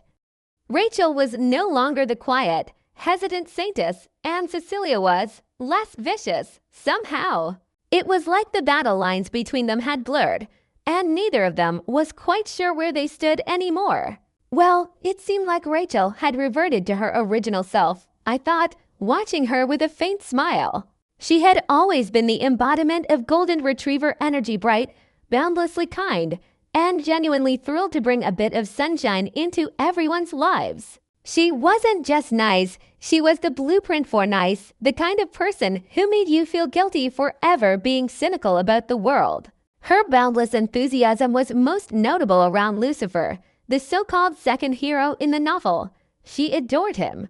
But when it came to me, somewhere along the way around the midterms, to be specific, that boundless energy had dimmed. She became quieter, more introspective, almost hesitant. I didn't know what had caused the change, but I had a feeling it had something to do with Cecilia. Cecilia Slatemark, of course, had her own way of complicating things. She was the opposite of Rachel in every conceivable way: chaotic, sharp, and fiercely manipulative. If Rachel was a golden retriever, Cecilia was a cunning fox, always a step ahead, always ready to pounce. And yet, even Cecilia seemed different now. Rachel and Cecilia had always been like oil and water, locked in an eternal tug-of-war, but now the dynamic between them had shifted. There was less antagonism, less venom. Not that Cecilia wasn't still teasing and sharp as ever, no. She wasn't one to let her claws dull, but there was something almost restrained about her now. Arthur, I have to say, you look like someone's trying to do maths in their head, Cecilia said, breaking me out of my thoughts. She leaned forward, resting her chin on her hand, her crimson eyes glinting with amusement. What's going on in that complicated little brain of yours? Nothing, I said quickly, though the slight smirk tugging at her lips told me she didn't believe a word of it. Liar, Cecilia said, sitting up straighter, her energy shifting. But instead of her usual biting tone, there was something softer, something I couldn't quite put my finger on. Fine, keep your secrets, but don't think I haven't noticed. Notice what? I asked, feeling like I was walking into a trap. Both of you, Cecilia said, gesturing between Rachel and me with an elegant wave of her hand. Something's changed. You're different. She's different. Her voice didn't have its usual edge, it was almost contemplative. Rachel, standing by the window, didn't immediately react. Then, to my utter shock, she turned to Cecilia with a small, knowing smile. And so are you, Cecilia. Cecilia's eyes narrowed, her confidence faltering for just a moment before she recovered. I don't know what you're talking about, she said breezily, though her voice lacked its usual venom. Rachel just laughed, a soft, melodic sound that filled the room. Of course you don't. I glanced between the two of them, utterly baffled. Rachel, back to her golden retriever energy, but with a sharpness that wasn't there before, and Cecilia, still the queen of chaos, but muted in a way that didn't feel like her. It was like watching two rivals spar with words, only to realize halfway through the fight that they didn't actually hate each other as much as they thought. And then Cecilia did something that shocked me more than anything else. She leaned back, crossing her arms, and smiled, not a smirk, not her usual sharp grin, but a genuine, almost vulnerable smile. Rachel was right, God damn it, she muttered under her breath, just loud enough for me to catch. I blinked, utterly thrown. Whatever had happened between them, it had clearly changed them both. And for the first time in a very long while, I wasn't entirely sure what to make of it. Chapter 90. Homecoming 6. Well, I hope you're all having fun, Alice Nightingale announced cheerfully as she stepped into the living room, her energy as bright as a midday sun. Arthur, Arya, how about you to go buy some food for our guests? Mom, we have delivery, Arya began, only to be cut off by Alice folding her arms in a way that could topple empires. "I'm not paying extra," she declared, her tone brooking no argument. "Go, go." Arthur and Arya exchanged a long-suffering look before dragging themselves off the couch. "Fine," Arthur muttered, trudging toward the door with Arya in tow. As the door clicked shut behind them, Alice's warm smile shifted ever so slightly, and she turned back to Rachel and Cecilia with an expression that was almost calculating. "Now then," she said, her voice still pleasant but with a subtle edge, "shall we talk?" Rachel tilted her head, her golden hair glinting in the light. "Yes." "Oh, sorry," Alice said, scratching her cheek as a hint of nervousness crept into her posture. "You both said no honorifics, didn't you?" "I didn't mean to." "No, it's all right," Rachel reassured her, raising her hands quickly. "Please, Miss Nightingale." Alice smiled, her confidence returning. "Thank you, Rachel." She settled into her seat with practiced grace. "I just wanted to ask about my son. How is he?" Rachel immediately brightened, as if someone had flipped a switch. "Arthur is a wonderful friend," she began, her words spilling out in an enthusiastic rush. "He's strong, talented, hardworking, super intelligent, and, oh, he's so caring too." Alice listened with a soft smile, her eyes twinkling as Rachel continued her glowing review. Finally, Rachel caught herself mid-ramble, her hands flying to her mouth as her cheeks turned pink. "I mean, he's great." "I'm glad you like him, Rachel," Alice said warmly. "Being close to the Saintess is a very good thing, after all." Then her gaze shifted to the other girl. "And what about you, Cecilia?" Cecilia, who had been suspiciously quiet until now, shrugged without meeting Alice's eyes. "He's cool, I guess," she muttered. Rachel blinked at her, her expression caught somewhere between shock and worrying. "Cecilia," she said, leaning forward, "what's wrong with you?" "Nothing," Cecilia snapped, pulling back as if Rachel's concern were physically painful. But Rachel didn't let her retreat, grabbing her wrist firmly. "You," Cecilia hissed, her crimson mana flaring instinctively. But before it could take shape, Rachel's golden mana flickered in response, purify the air between them. The clash was brief, barely a spark, but it was enough to make Cecilia scowl. "Your mana doesn't even have any fight in it," Rachel said softly, her sapphire eyes narrowing. Then her gaze shifted to Cecilia's face, and she gasped. "Double quotes ... shut up," Cecilia whispered, her voice trembling. Rachel didn't move, her expression unreadable. "So I was right." "So what?" Cecilia snapped, her voice cracking slightly. "I thoroughly ruined everything anyway." Finally, Cecilia looked at Alice, her face pale, her usual smirk nowhere to be seen. "Ms. Nightingale," she said quietly, "I think I should leave." "Fine, go," Rachel said, crossing her arms with a triumphant smile. "Leave and give up on him." Cecilia froze mid-step, her shoulders stiffening. Slowly, she turned back. "What did you just say?" "Isn't this admitting defeat?" Rachel asked, her voice calm but sharp. "He's the first boy you like, and you're giving up. What's the point?" Cecilia said bitterly, "I still won't." "There is always a point," Alice interjected gently. Her voice was calm but carried a weight that silenced both girls. "Dear, have you ever tried to harm Arthur?" The question hung in the air like a blade. Cecilia's crimson eyes flickered, her thoughts racing. Had she? No, she'd fought him, yes, during the island survival, but it was a game, a sparring match. She had never truly tried to hurt him. Even in her cruelest moments, when she toyed with people like they were nothing more than chess pieces, Arthur had been different. "I don't know anything," Cecilia whispered, her voice hollow. But the truth was clawing its way to the surface. Why had she wanted to break Arthur? To make him kneel before her. It wasn't about power. It wasn't even about control. It was about love, the only kind of love she had ever known. The kind that was sharp and cruel, that left others on their knees while she stood triumphant. That was how it was supposed to be.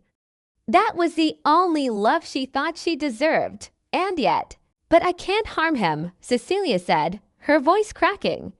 So I can't even love him like I know how to. Her words hung in the air, raw and vulnerable in a way that felt completely foreign coming from her. Rachel's expression softened, her golden mana flickering faintly. Then maybe it's time to learn a different way, she said, her voice barely above a whisper. Cecilia's crimson mana surged briefly, a flicker of her old self, before it died down completely. I don't know how, she admitted, her voice breaking. Alice leaned forward, her voice kind but firm. Then don't give up, dear, not on yourself and not on him. For once, Cecilia didn't have a sharp retort. She just stood there, her crimson eyes glistening with something she didn't quite understand. The wonderful thing about love, Alice began, her voice warm and soft, is that it's never the same for everyone. Love is as unique as the people who feel it. It bends and twists in different ways, shaped by who we are. But there's one thing all real love has in common. It's always a win-win. True love builds, strengthens, and nurtures. It doesn't destroy, harming someone as a way of expressing love. She paused, her eyes narrowing slightly. That isn't love, that's obsession. A poorer, twisted imitation worse even than the most possessive love. But you, Cecilia, you're not obsessed. Cecilia flinched as if struck, but Alice's smile remained gentle. If you were, you'd have hurt him. You would have tried to destroy him, even if it meant destroying yourself, but you didn't. You answered honestly. Even when you wanted to break him, you never crossed the line, did you? Cecilia's crimson eyes darted to the floor, her voice almost a whisper as she shook her head. No, I didn't. Alice's smile widened, a motherly warmth radiating from her as she nodded. Then I'm fine with you trying. Trying, Rachel interjected, blinking in surprise. Her sapphire eyes flickered between Alice and Cecilia, her golden mana stirring faintly with her confusion. Yes, trying, Alice said, turning to Rachel with a mischievous wink. Typically, it's the men who have to win our hearts, isn't it? But both of you seem to have found yourselves in the reverse situation. Rachel's cheeks flushed, and Cecilia's head snapped up, crimson eyes narrowing with suspicion. What are you getting at, Miss Nightingale? Alice leaned back with a knowing smile, folding her hands neatly in her lap. Arthur is a wonderful boy, kind, clever, and talented. But he's not easy to win over, is he? He's focused, cautious, and more guarded than he seems. You both have your work cut out for you if you want him to see you for more than what you show on the surface. I don't, Cecilia began, her voice defensive, but Alice cut her off with a playful wave of her hand. Oh, please, dear, Alice said, her tone light but firm. Let's not pretend. You wouldn't be sitting here feeling like this if he didn't matter to you. And Rachel, dear, you've already admitted as much. She turned her sparkling gaze back to Cecilia. But here's the important part. Love doesn't have to come fully formed, perfect, and polished. It's something you learn, something you grow into. It doesn't have to look like what you've known before. Rachel's golden mana pulsed faintly as she turned to Cecilia, her expression softening. See, I told you it doesn't have to be the way you think. Cecilia crossed her arms, her crimson mana flickering with a faint hum of defiance, but there was no sharp edge to her voice as she replied, And you're suddenly an expert, are you? No, Rachel said with a small smile, but I know enough to know that Arthur's worth it. Alice chuckled, standing up and brushing her hands together as if the conversation had neatly concluded. Well then, girls, she said, her tone brisk but amused. It sounds like you both have some thinking to do. And for what it's worth, I wish you both the best of luck. Luck, Cecilia muttered, glancing at Rachel with narrowed eyes. Yes, luck, Alice said, her smile turning sly. Because Arthur is as stubborn as they come, and winning his heart will take more than just charm and persistence. You'll need to truly understand him and perhaps yourselves, too. With that, she turned and left the room, leaving Rachel and Cecilia in a charged silence, the weight of her words settling over them like an invisible tether. Chapter 91, Homecoming 7. Arya and I returned to the apartment, arms laden with bags of food, only to step into a scene that could best be described as eerie. The house, previously lively with conversation and the occasional teasing remark, was now blanketed in an unsettling silence. Rachel and Cecilia were seated in the living room, neither speaking, just staring at each other with expressions that hinted at some recent battlefield-level conflict or possibly an overly intense game of verbal chess. "What the hell?" I muttered under my breath. "Looks like something interesting happened while you were gone," Luna whispered smugly in my head, her voice carrying that infuriating lilt of someone who knew far more than they were letting on. My brows furrowed as I did my best to ignore her commentary. "We're back," Arya chirped, skipping ahead of me and setting down her bags on the table. Her bubbly energy seemed almost comically out of place in the quiet tension that hung over the room like a poorly installed chandelier. Rachel blinked as though waking from a trance, her sapphire eyes shifting to Arya with a bright smile that didn't quite mask the faint blush still lingering on her cheeks. "Oh, welcome back. Did you manage to get everything?" "Yep," Arya beamed, already tearing into one of the bags. "We brought enough to feed an army or at least you to princesses." Cecilia stretched lazily, her golden hair catching the light as she leaned back on the couch, an easy smirk settling on her lips. "Took you long enough. We were about to start planning our escape route in case you decided to abandon us here." "You're welcome to escape anytime," I said dryly, setting my own bags down. "But then who'll help us eat all this overpriced food?" Cecilia shot me a moth glare, her crimson eyes glinting. "You're lucky I'm feeling charitable today, Nightingale." Rachel let out a small laugh, the tension in the room finally easing as Arya began pulling out containers of food like a magician revealing an endless string of handkerchiefs. Within moments, the living room was transformed into an impromptu banquet hall, the air filled with the smell of delicious food and the sound of Arya gleefully narrating every item. The four of us settled in, and for a while, it was surprisingly normal. Cecilia made her usual sharp comments, Rachel countered with her gentle but firm retorts, and Arya, bless her enthusiasm, tried her best to referee the unending battle of wills.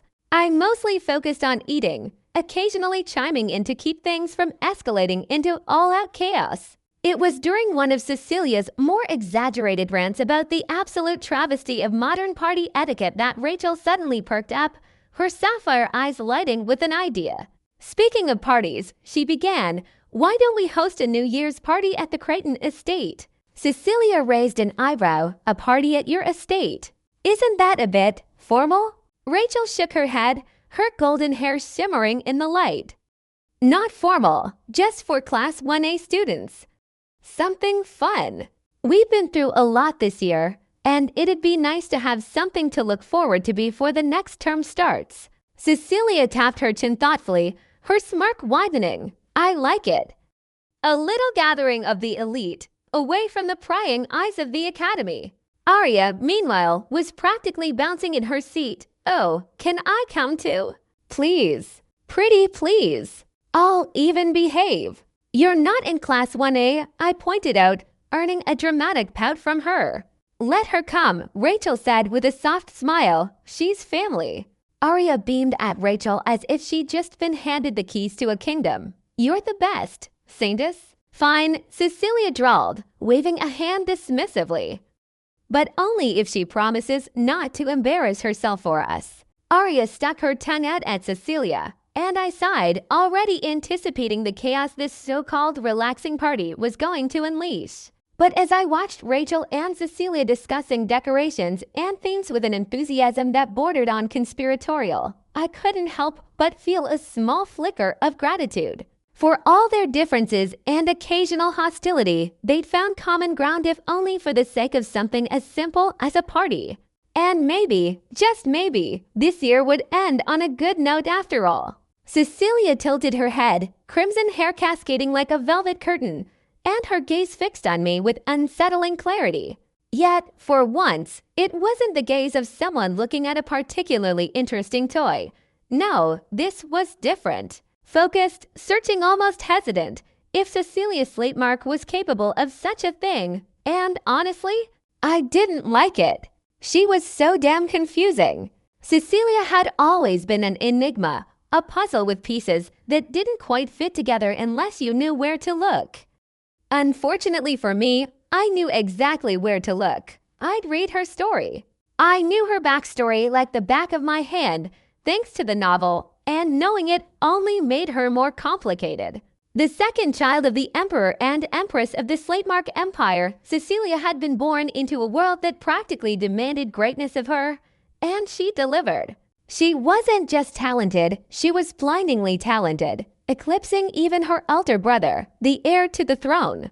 The world typically produced a radiant rancor every 2 generations, a rare event in a timeline stretching back centuries. Yet here she was a prodigy in a generation of anomalies. Cecilia and others like her shattered common sense, their sheer existence an impossibility that baffled scholars and strategists alike. But their emergence wasn't just a blessing for the Slatemark Empire. It was a beacon of hope for humanity as a whole, still locked in its endless war against the miasmic species. And yet, that hope came at a cost. After awakening her mana core, Cecilia was placed in the Tower of Magicka proving ground for the most gifted mind aspect mages in the Empire. It was part of Charlotte Alaric's grand experiment, a program that allowed talented commoners and nobles alike to compete for her favor, with status stripped away to level the playing field. No titles, no privilege, just raw ability. And Cecilia dominated. Of course she did. She was a princess and a prodigy, but her dominance came with a price. Her peers, young and impressionable, didn't see her as a role model or a leader. They saw her as a threat, a looming shadow they couldn't escape. And children, being children, reacted the way they always did. They turned on her. Charlotte had removed the barriers of status to create fairness, but fairness had created something far worse for Cecilia: isolation. Alone, targeted, and mistrusted, she developed the uncanny ability to read people with a precision that bordered on terrifying. It was her armor, her weapon, her way of staying 3 steps ahead in a world that wanted nothing more than to see her fall. And that's how she became ruthless. Rachel, in her own journey, had also learned to read people. But where Rachel saw goodness glimmers of light even in the darkest hearts, Cecilia saw the opposite. She saw the lies, the selfishness, the petty cruelties. She saw the worst in people, and it shaped her. No wonder she became the way she was. The world had given her a magnifying glass and told her to look closely at humanity's flaws, and she had. Now, though, she looked at me, her crimson eyes narrowing slightly, and I couldn't help but wonder, what did she see when she looked at me? Was I a threat? A toy? A curiosity? Or something else entirely? Cecilia's gaze didn't waver, and for all her contradictions, all her sharp edges and complexities, I couldn't help but feel the faintest flicker of something I couldn't quite name. Pity, maybe, or just understanding.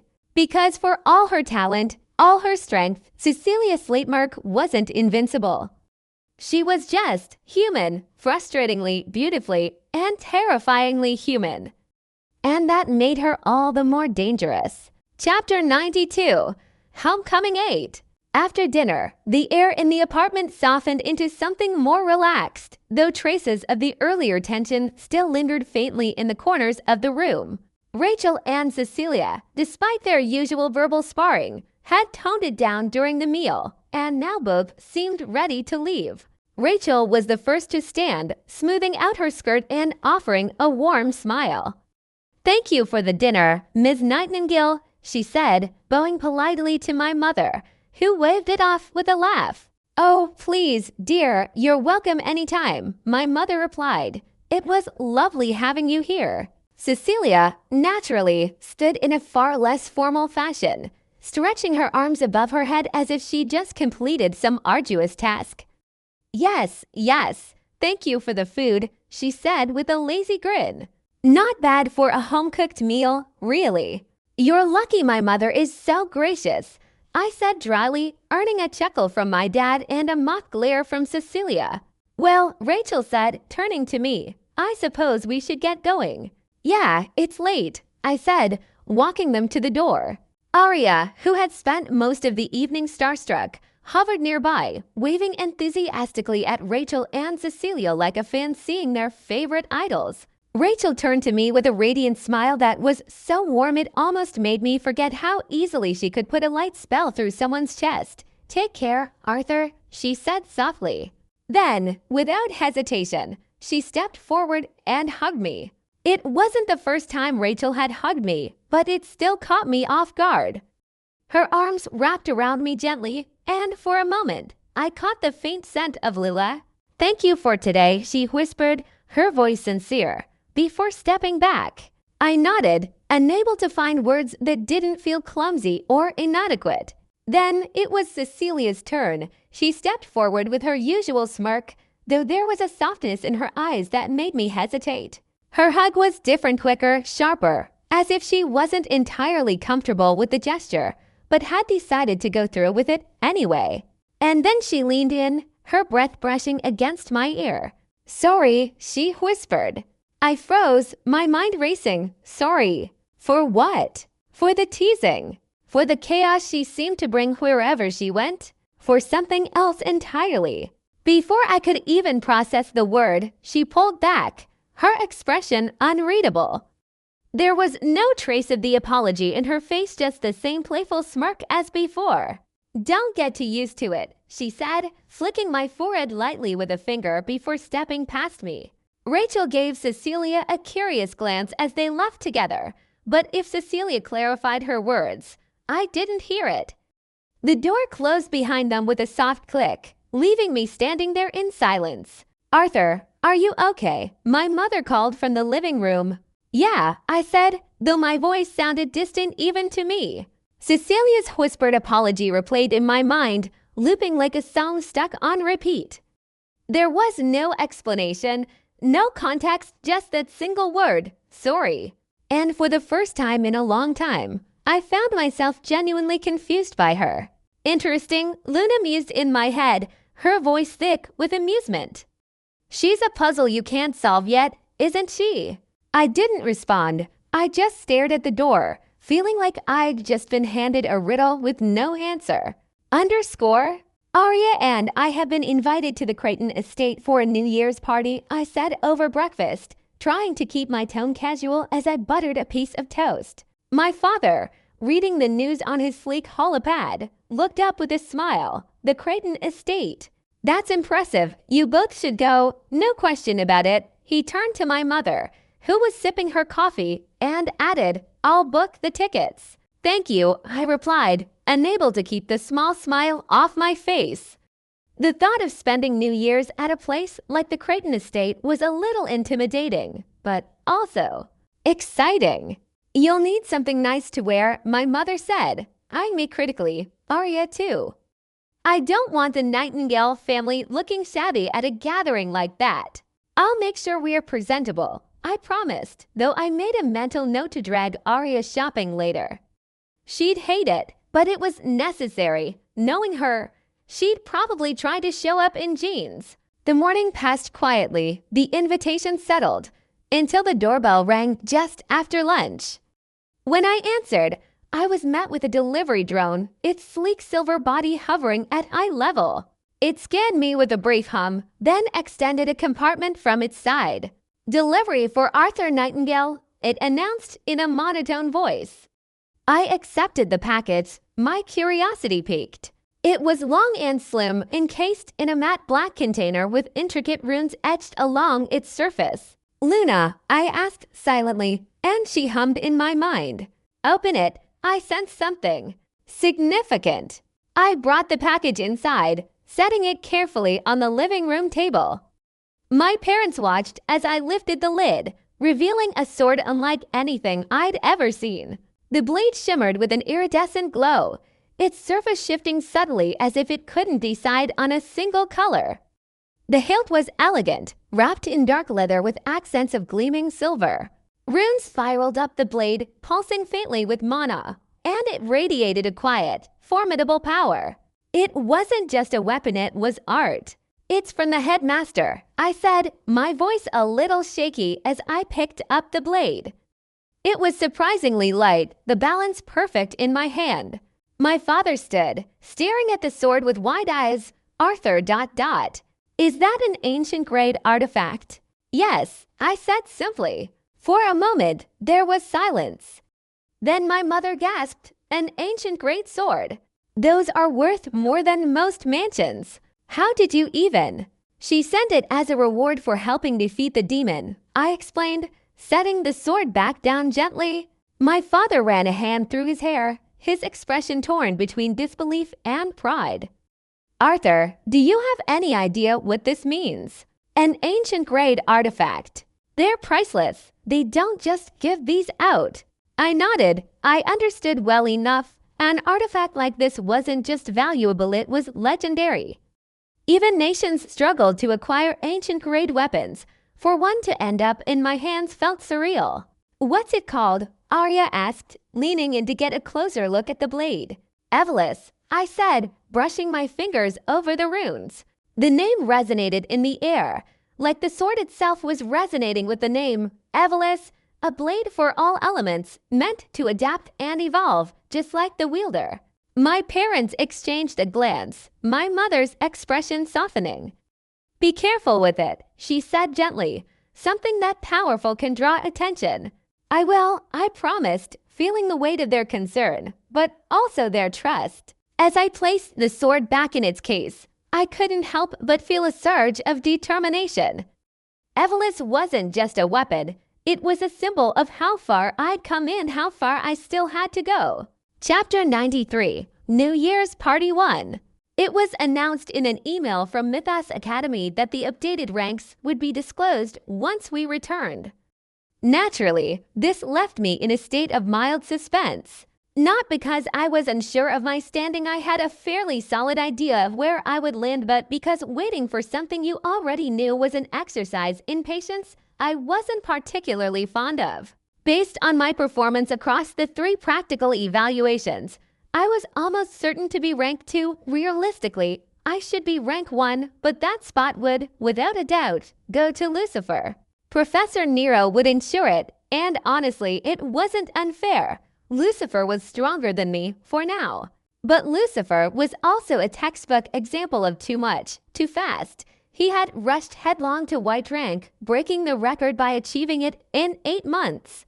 A feat so absurd it made headlines across the 7 superpowers. The price, however, was heavy. He'd sacrificed long-term growth for short-term glory. His rushed ascent slowed his future progression, particularly towards integration rank. And while he was grappling with that bottleneck, the rest of us would have a chance to catch up. In the meantime, though, he was still the strongest among us. Annoying, but true.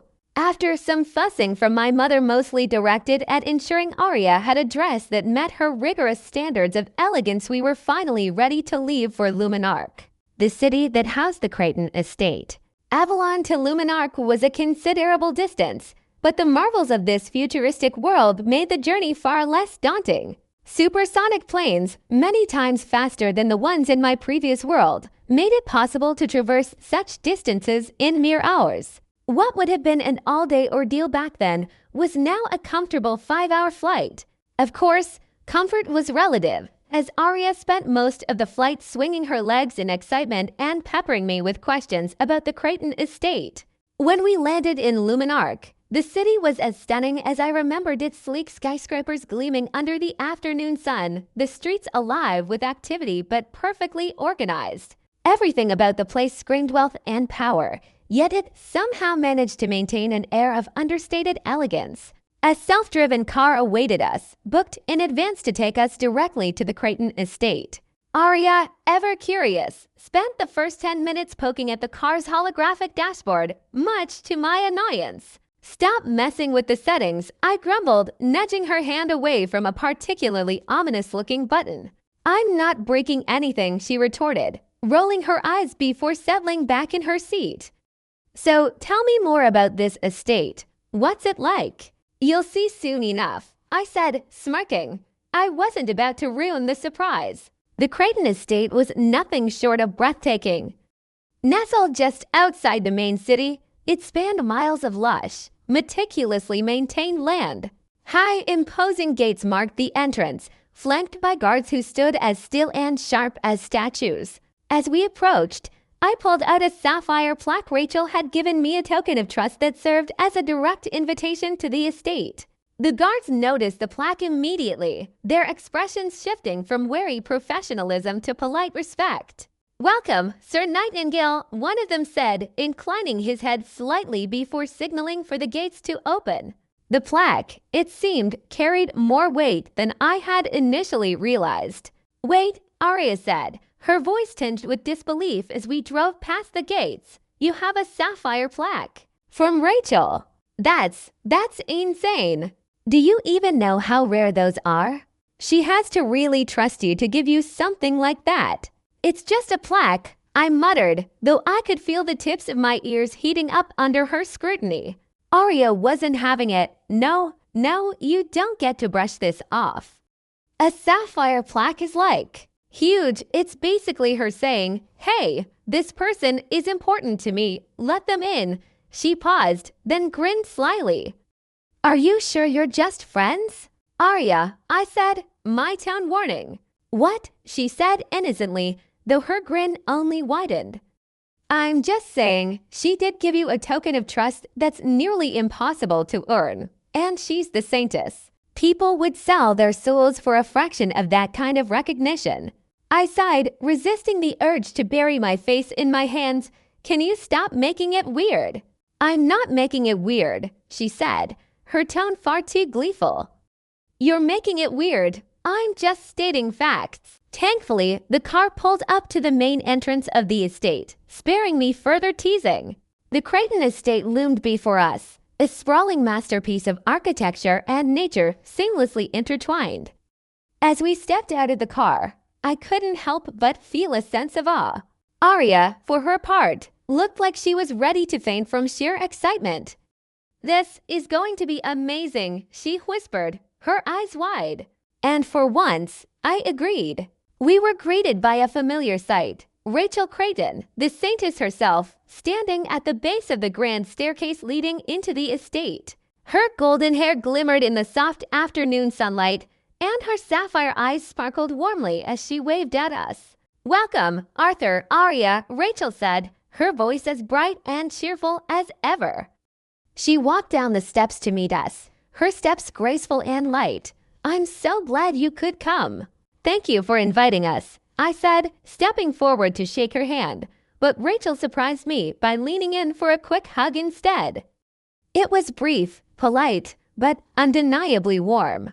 Arya, however, was not so composed. "Oh my gosh, this place is huge," she whispered loudly, craning her neck to take in the full scale of the estate. "And you're even prettier in person, Rachel." I mean, I knew that already, but wow. Rachel laughed softly, her cheeks tinged pink. "Thank you, Arya. You're sweet.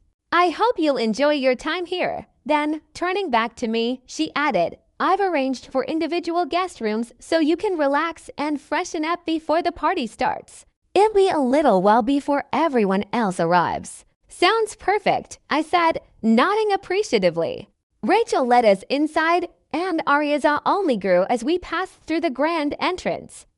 The interior of the estate was just as breathtaking as its exterior, a seamless blend of opulence and warmth. Chandeliers hung like glittering constellations from the high ceilings, and the floors gleamed with polished marble.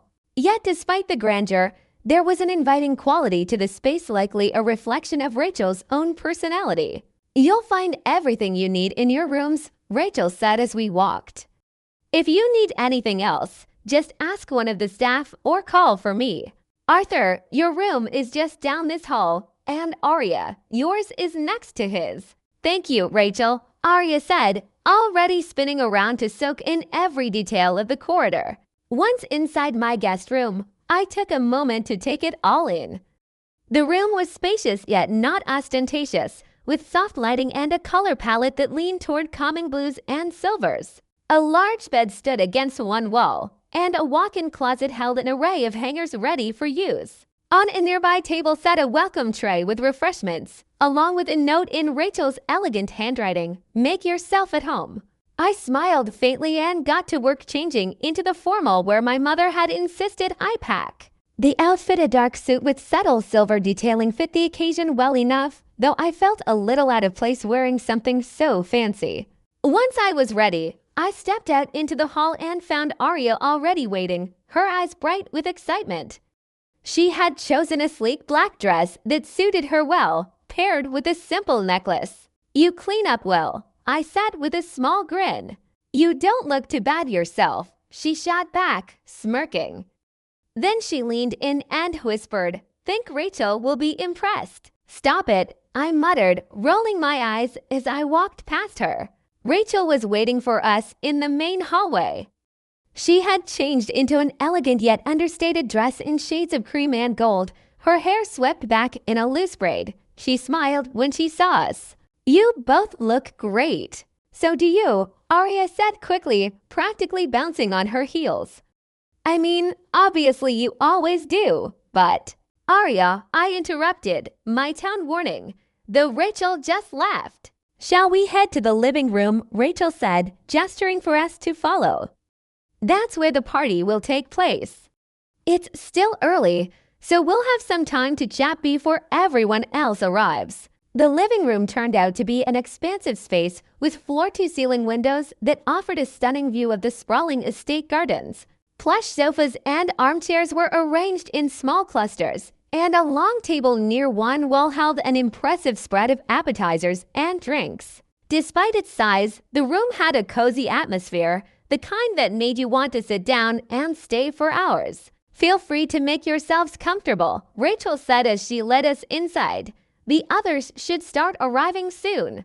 Arya wasted no time claiming a seat near the window, gazing out at the gardens with wide eyes. I, on the other hand, found myself glancing at Rachel, who was busy adjusting some of the arrangements on the table. There was a quiet efficiency to her movements, a sense of purpose that was hard to miss. "You're really good at this," I said, stepping closer. Rachel looked up, her expression curious. "Good at what?" "Hosting," I said simply, "making people feel welcome." Her smile softened, and for a moment, she looked almost shy. "Thank you, Arthur. That means a lot coming from you." And just like that, the air shifted again, warm and easy, like the beginning of a night that promised to be memorable. Chapter 94, New Year's Party 2. As we waited in the living room, the soft hum of approaching voices and footsteps signaled the arrival of more guests. Rachel excused herself to greet them, leaving Arya and me to exchange a quick look, her wide-eyed excitement a stark contrast to my practiced calm. Lucifer Windward was the first to enter, his polished demeanor as striking as always. His forest green suit complemented his vivid verdant eyes, giving him an air of effortless regality. He strode into the room with the kind of presence that made everyone unconsciously straighten up, his gaze cool and sharp, as it swept across the room. "Arthur," he greeted, his tone measured but respectful. "Good to see you again." "Lucifer," I nodded in return, feeling the usual undercurrent of rivalry between us. There was no malice, just the unspoken acknowledgement of our positions and the gap I was steadily closing. Ian Vizirian arrived next, his golden eyes warm and friendly as he offered Rachel a polite bow. Dressed in a navy blue suit with subtle dragon scale embroidery, he looked every inch the Southern prince, yet his relaxed demeanor made him far more approachable than his appearance suggested. "Arthur," Ian greeted me with a wide grin, clapping me on the back. "Still standing strong. How? You're making it harder for the rest of us to keep up." "You'll manage," I replied with a faint smirk. Ian's lightheartedness was a welcome change from Lucifer's composed intensity. "I'm sure I will," Ian said, his grin widening. "Though I can't wait to see how this party goes. Something tells me it's going to be lively." Ren Kadu entered shortly after, his sharp purple eyes immediately honing in on me like a hawk spotting prey. He wore a simple black suit with a crimson tie, his stark white hair lending him an almost spectral appearance. Unlike Ian, Ren's presence carried a weight of calculated precision. He didn't smile, but there was an unmistakable intensity in his gaze. So Ren said, his tone clipped, still holding up after midterms, Arthur. Or did I leave you in pieces? You tried, I replied evenly, meeting his gaze without flinching. Ren's lips twitched, almost forming a smile, but he quickly suppressed it. There was no warmth in his demeanor, only the fierce drive of someone who thrived on competition. Jin Ashbluff followed shortly after, his stoic presence as unyielding as ever. His dark suit was understated, almost austere, yet it suited him perfectly. Jin's ice blue eyes were cool and detached, scanning the room as if cataloging every detail. He gave a curt nod to Rachel, then to me, before finding a quiet corner to observe in silence. Cecilia Slatemark was next, her entrance as dramatic as one might expect. Her crimson dress shimmered like molten fire, drawing every eye in the room.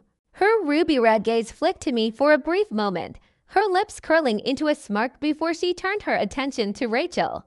"Ray," Cecilia said, spinning slightly to show off her dress. "You've outdone yourself. This party already feels scandalously perfect." Rachel smiled politely, though there was a slight edge to her expression. "Thank you, Cecilia. I'm glad you approve." Finally, Serafina Zenith entered the room, and the atmosphere shifted immediately. Her silver dress, accented with intricate black detailing, shimmered like starlight. The design matched my suit almost perfectly, a detail that didn't go unnoticed by anyone in the room. Ian, ever the one to lighten the mood, raised an eyebrow and grinned. Well, he said, his golden eyes flicking between me and Serafina, matching outfits. "That's a bold choice, coordinating with Serafina of all people. Arthur, impressive." Before I could respond, Serafina did something entirely unexpected. She smiled, a faint, barely there curve of her lips, but a smile nonetheless. The room collectively froze. Rachel's bright smile faltered for just a fraction of a second, a subtle crack in her usual composure. Cecilia's ruby-red eyes narrowed slightly, her expression unreadable as she crossed her arms and leaned against the wall, her gaze lingering on me. "Coincidence," I said quickly, trying to dispel the tension. "It's just a coincidence." "Is it?" Cecilia asked, her tone light but pointed. Seraphine's ice blue gaze flicked to Cecilia briefly, then back to me, her faint smile vanishing as quickly as it had appeared. Rachel stepped forward, her voice warm and steady as she addressed everyone. "Well, it's lovely regardless. Everyone looks amazing tonight. Let's make this a party to remember." The tension eased slightly as Rachel's words redirected the focus, but I couldn't shake the feeling that something unspoken was simmering beneath the surface. Seraphine's rare smile, Rachel's fleeting crack, Cecilia's narrowed gaze, it all felt like the prelude to something far more complex than a simple party. "Let's grab some drinks," Ian suggested, clapping me on the shoulder. "I need to see what kind of spread the Creighton estate puts on for an occasion like this." As the group began to mingle, I caught Serafina retreating to a quiet corner of the room, her serene expression firmly back in place. Why are all of them being annoying and betraying my expectations? And where did Serafina even come from with that outfit? I thought, trailing after Ian like a bemused spectator of a play where the script had been tossed out the window. We made our way to the bar where a perfectly polished bartender stood waiting. The faint hum of quiet chatter and the clinking of glasses filled the space as Ian leaned casually against the counter, his golden eyes shimmering with that insufferably easygoing confidence of his. "You know," Ian began, motioning for two mocktails because apparently being underage didn't mean we couldn't pretend to be classy. "You're truly amazing." I blinked at him. "I am." Of course," he said with a grin that made it clear he thought I was being deliberately modest. "In strategy, you're already a league above the rest of us. But I'm talking about something bigger than that. Even Lucifer's starting to feel the heat thanks to you." He grabbed his drink, a tall, vibrant concoction that somehow managed to look pretentious despite the lack of alcohol, and took a slow sip, watching me over the rim of the glass. "You're doing something very dangerous, you know?" I tilted my head slightly, waiting for him to elaborate, but Ian, being Ian, seemed to delight in dragging out the suspense. Well, he finally said, swirling his drink like it held the secrets of the universe. Everybody can see it, including Lucifer.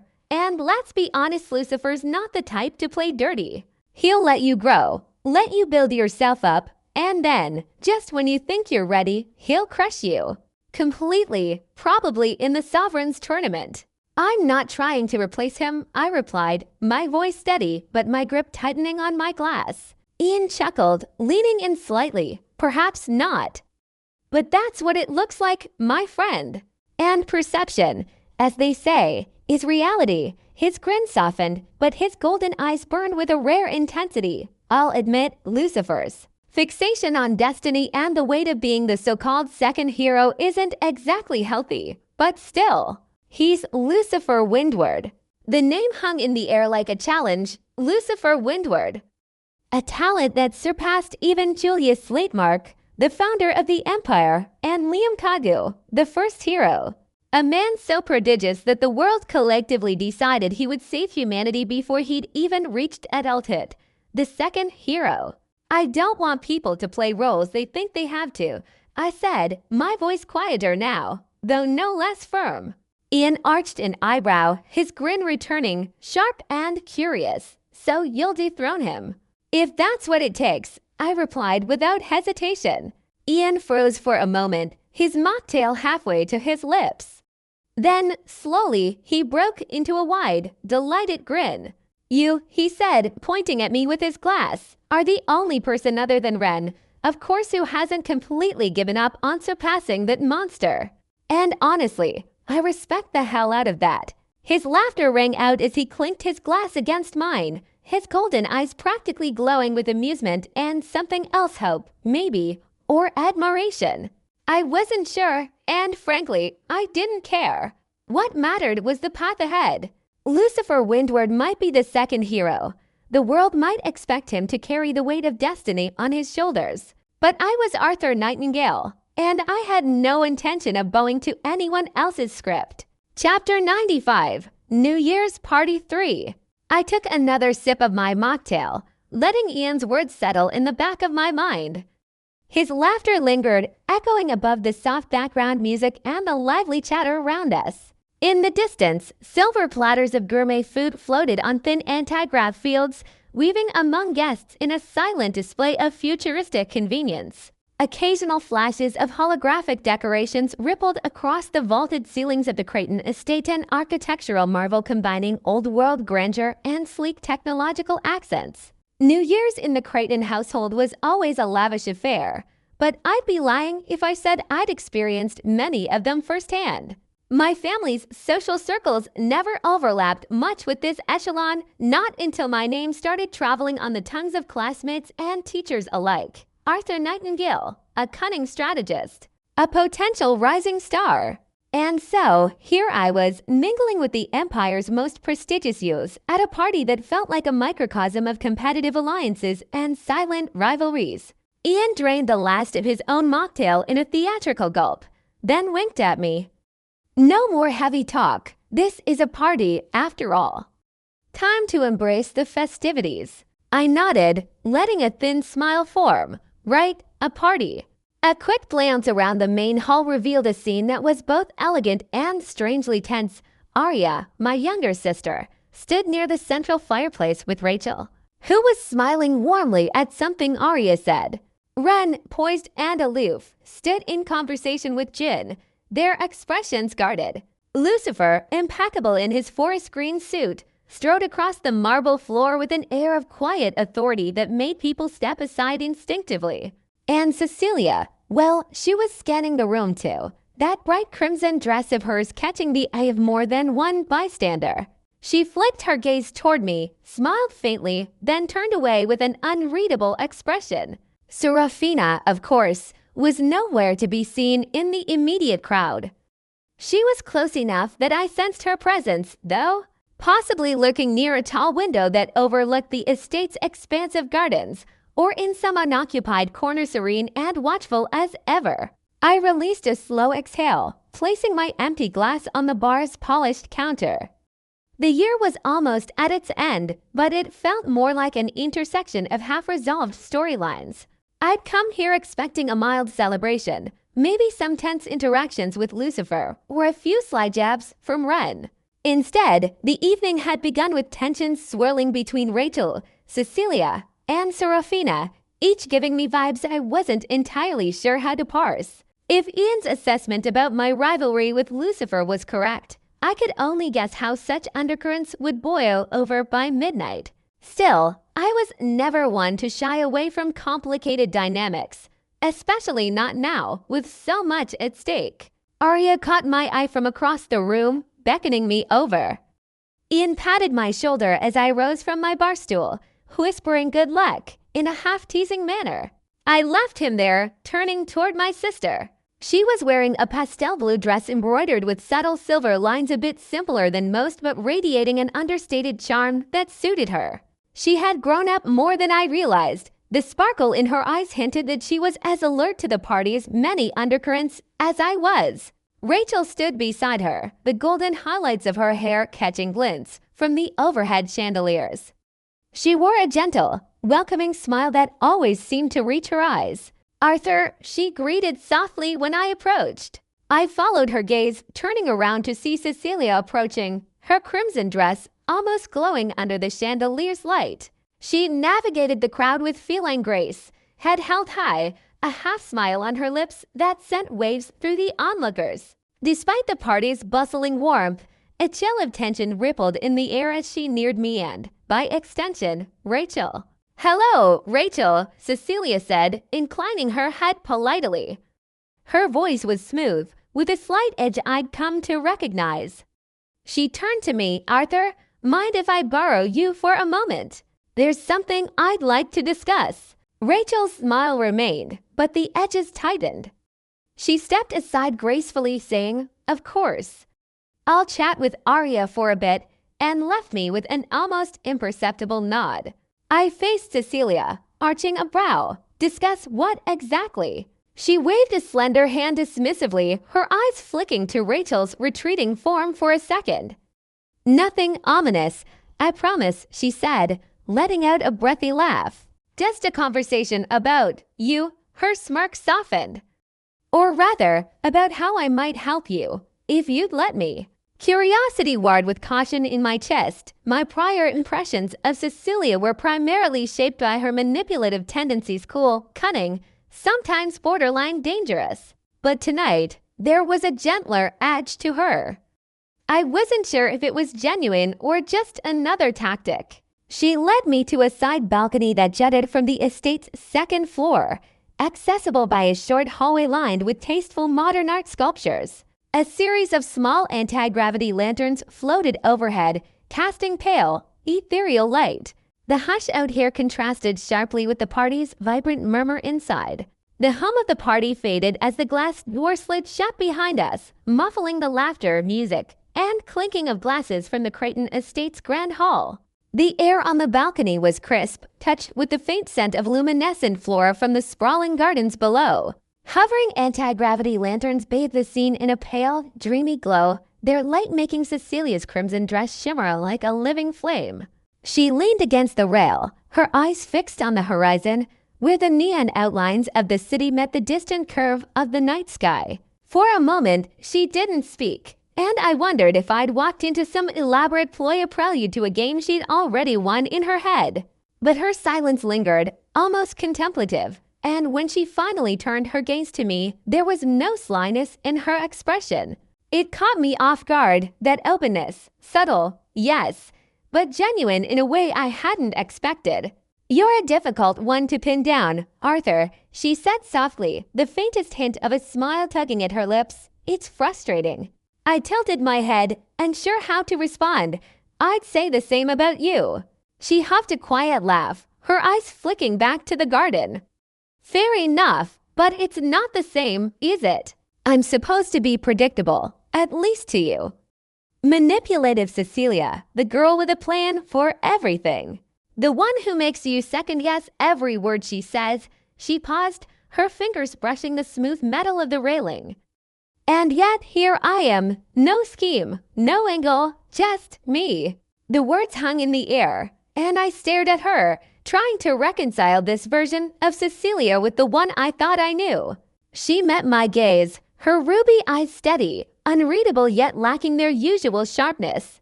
"I don't expect you to believe that," she added, her voice quieter now, almost self-deprecating. "You shouldn't. Honestly, I don't think I'd trust me either." "Then why bother?" I asked, my tone cautious but curious. "If you don't expect me to trust you, why bring me out here at all?" Her smile returned, faint but wry. "Because sometimes even I get tired of the game. Of having to prove myself cleverer than everyone else in the room just to stay ahead. And you're different. You don't play the same way the rest of us do. You don't see people as tools or obstacles or rivals to crush. It's irritating, actually." "Irritating," I echoed, caught between disbelief and a flicker of amusement. "Infuriating," she corrected, her smile widening slightly. "You should be easy to read, Arthur. A commoner thrust into a world of prodigies and laurels, desperate to claw your way up. But instead, you play by your own rules, and somehow it works. You've made me question things I didn't think I needed to question, and I hate that."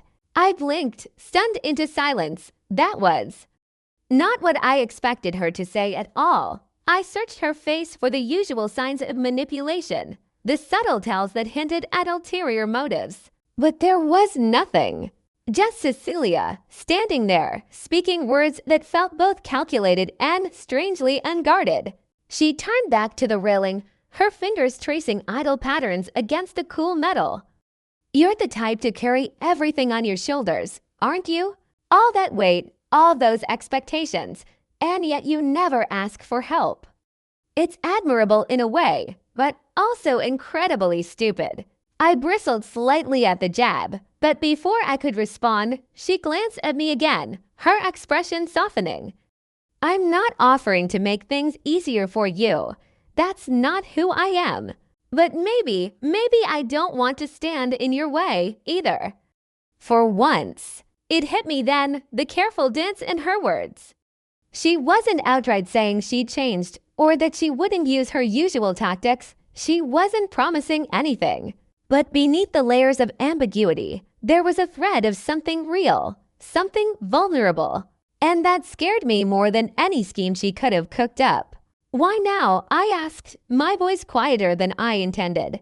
She shrugged, her gaze dropping to the gardens below. "Let's just say I've realized some things don't need to be bent or broken to be worth something.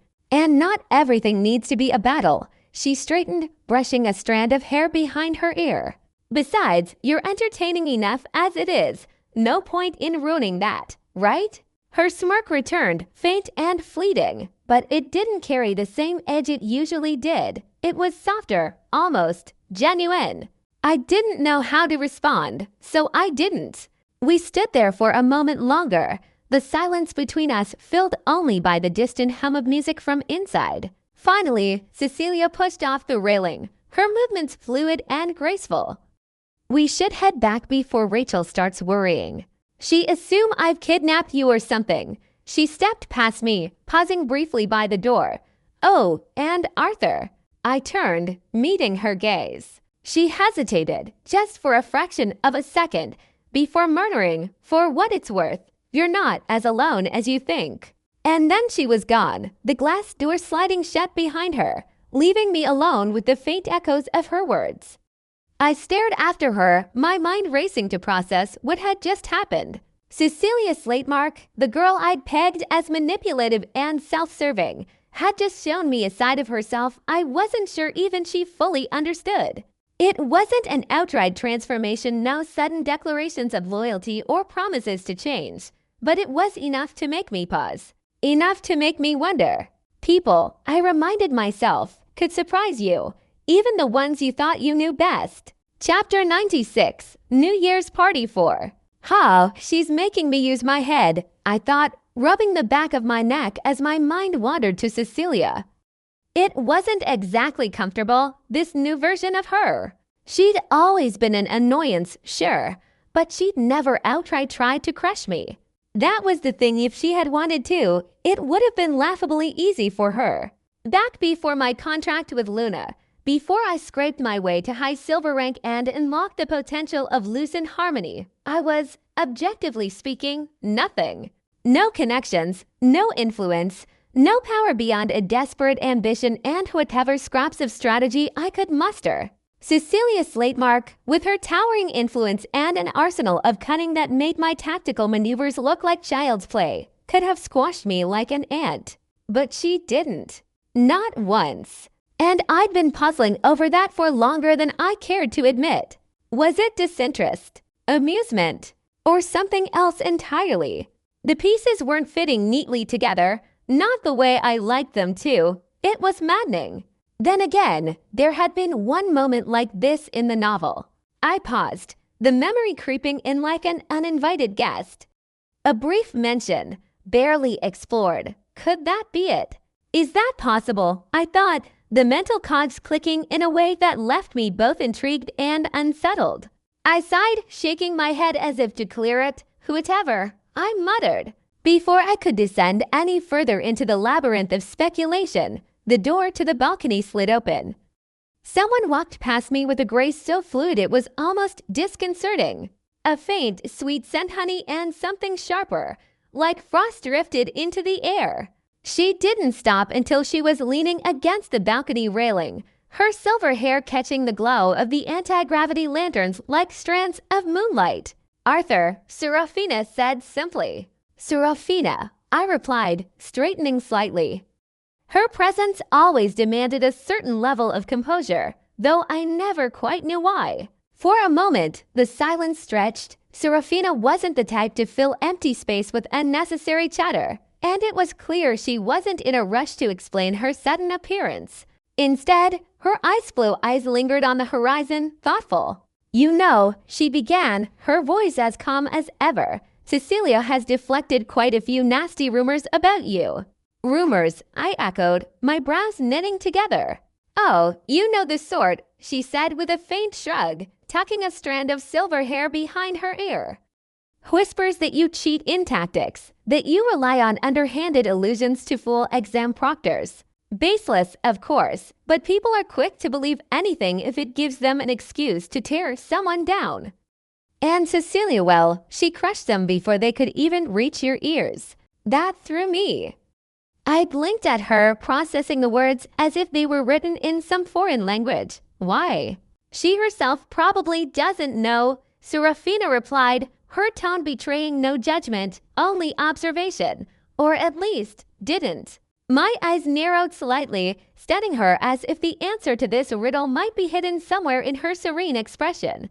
What are you suggesting? Serafina sighed softly, as if I'd asked a question she didn't particularly want to answer. Don't look at me like that, she said, her voice carrying the faintest trace of exasperation. Even I am lost in this web we find ourselves in. I'm only commenting because, well, perhaps you might be able to offer her a path out. Her words landed like a stone in the pit of my stomach. A path out. Out of what, exactly? The game she played. The labyrinthine strategies that defined her very existence. Or something deeper, something even Cecilia herself might not fully understand. I opened my mouth to respond, but no words came.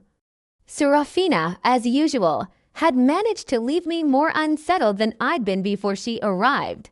She didn't wait for a reply, simply turning her gaze back to the glowing garden below.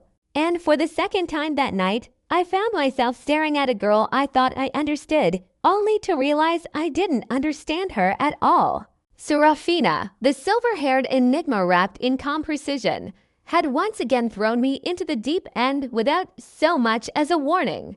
She sighed, the kind of sigh that made you feel like you'd just failed a very important test you hadn't realized you were taking. Her violet eyes, typically serene and detached, now brimmed with something else entirely, disappointment. That stung far more than I cared to admit. She raised her slender fingers to her forehead, pinching the bridge of her nose as if she were trying to ward off a particularly persistent headache. Arthur, she began, her voice steady but with an edge that hinted she was holding back much more than she was saying. I don't know what it is, but whatever you're thinking right now. Well, it's rubbish. Utterly dreadful. Change it. I blinked, caught entirely off guard. Excuse me. Her gaze snapped to me, sharper now, like the edge of a blade honed to perfection. You heard me, trash, garbage, whatever synonym you prefer. It's clogging your head, and frankly, it's painful to witness. I started, but she didn't let me finish. Stop, she interrupted, raising a hand as if to physically block the feeble excuses forming in my throat. You're overthinking everything, aren't you? Trying to categorize people, fit them into neat little boxes so they make sense. That's what you're doing right now, isn't it? I wasn't. She tilted her head, and the sheer weight of her unimpressed expression made my words die in my throat. Let me guess, she continued, her tone impossibly calm, but somehow more cutting than any shout. You're thinking, Cecilia is this, Serafina is that, Rachel fits here. Lucifer fits there. You're trying to assemble a puzzle that doesn't exist because you think it'll give you control over a situation you don't understand. That hit uncomfortably close to home. I opened my mouth again, but Serafina just shook her head, silver strands of hair catching the faint glow of the garden below. And that, she said, stepping closer, her words dropping like hammers, is exactly what makes you like Lucifer right now. My eyes widened as if she'd slap me. I'm what? Like Lucifer, she repeated, her voice steady but her gaze piercing. You think you can control the world, manipulate it to fit your understanding, just like he does. The same single-minded determination, the same arrogance in thinking that everyone around you is a piece to be placed. It's infuriating. Her words hit like a cold wave, and for a moment, I felt the ground beneath me wobble. I had spent so long thinking of Lucifer as an opposite, someone I had to surpass, someone whose methods I would never emulate. And yet here she was, telling me I'd been walking the same path, albeit in a subtler, quieter way. I began, struggling to form a coherent response, but the disappointment in her expression cut through me again, sharp as a knife. Serafina stepped past me, her movements quiet yet deliberate, like a breeze that carried the faint sting of frost. As she walked by, she paused just long enough to glance over her shoulder. Her face was as composed as ever, but there was something in her eyes, something that spoke of expectations unmet and a hint of frustration she wasn't used to showing. Figure it out, Arthur, she said, her voice softer now, almost like a whisper. Because if you don't, well, you'll just end up like him. And I don't think you want that. And then she was gone, her footsteps disappearing into the muted hum of the party beyond the balcony door. I stood there, the silence pressing down on me like the weight of her words. I was like, Lucifer, the thought echoed in my mind, unwelcome and insistent. Of all the things Serafina could have said, this was the last I'd expected. And yet, as much as I wanted to dismiss it, I couldn't. Because deep down, I knew there was truth in her words. And truth, like her disappointment, was something I wasn't ready to face just yet. Chapter 97, New Year's Party 5. The air in the Creighton estate buzzed with an electric sort of tension, like the calm before an explosion of fireworks. The chatter, polite laughter, and clinking glasses filled the space like a background symphony to the main event that hadn't quite begun yet. Goosebumps prickled across my skin, a reaction I didn't quite understand until Luna's voice flared to life in my mind. Arthur, something big is happening. Be on guard. I didn't need her to tell me twice. The energy in the room shifted, almost imperceptibly, like a gust of wind that made no sound but carried a weight that pressed against your chest. My heart began to race. Surely no one would be reckless enough to attack the Creighton estate. Of all places. Even with King Alasta away, there were enough mages here to reduce an invading force to ash within seconds. But I was wrong. They weren't intruders. The entire room turned toward the entrance as a ripple of recognition spread among the gathered students. Expressions brightened, softened, or stiffened depending on whose gaze fell on whom. My own breath caught as I saw who had arrived. These weren't just powerful figures, they were legends. The absolute peak of humanity's might, and they had come not as warriors or rulers, but simply as parents. Alasta Creighton, the king of Creighton and a nine-circle mage, led the group. Dressed in a sleek navy blue suit, he somehow managed to exude both warmth and authority. His presence was commanding but never oppressive, like the glow of a roaring hearth on a cold winter's night. Beside him stood Arden Windward, the Dark King of the North and Lucifer's father. If Alasta was the fire, Arden was the shadow it cast, sharp, cold, and deliberate.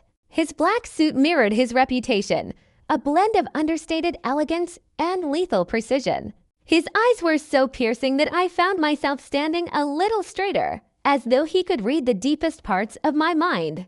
Marcus Viserion, the king of the South and Ian's father, was the next to enter. His presence was vibrant, his bright suit reflecting Ian's flamboyance, though the aura he carried was anything but lighthearted. He practically hummed with restrained power, like a storm waiting for permission to break. Finally, there was Quinn Slatemark, Emperor of the Slatemark Empire and the third nine-circle mage in the world.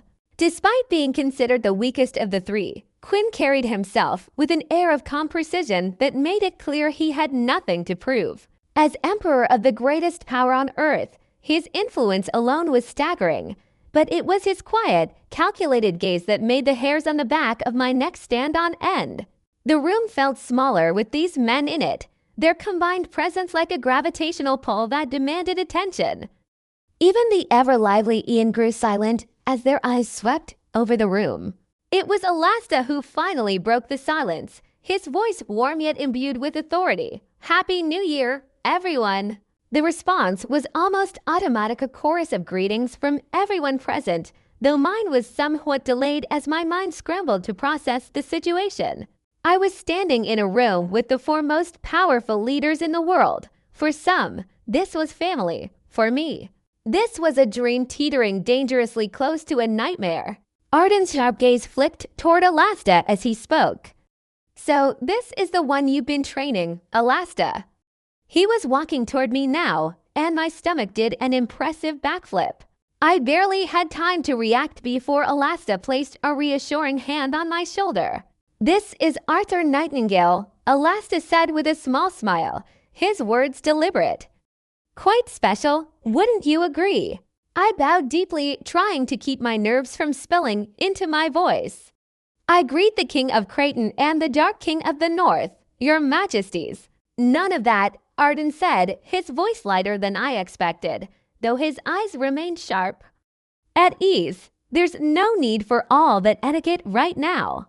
Before I could respond, Alasta gave my shoulder a pat, his words cutting through my thoughts like a blade.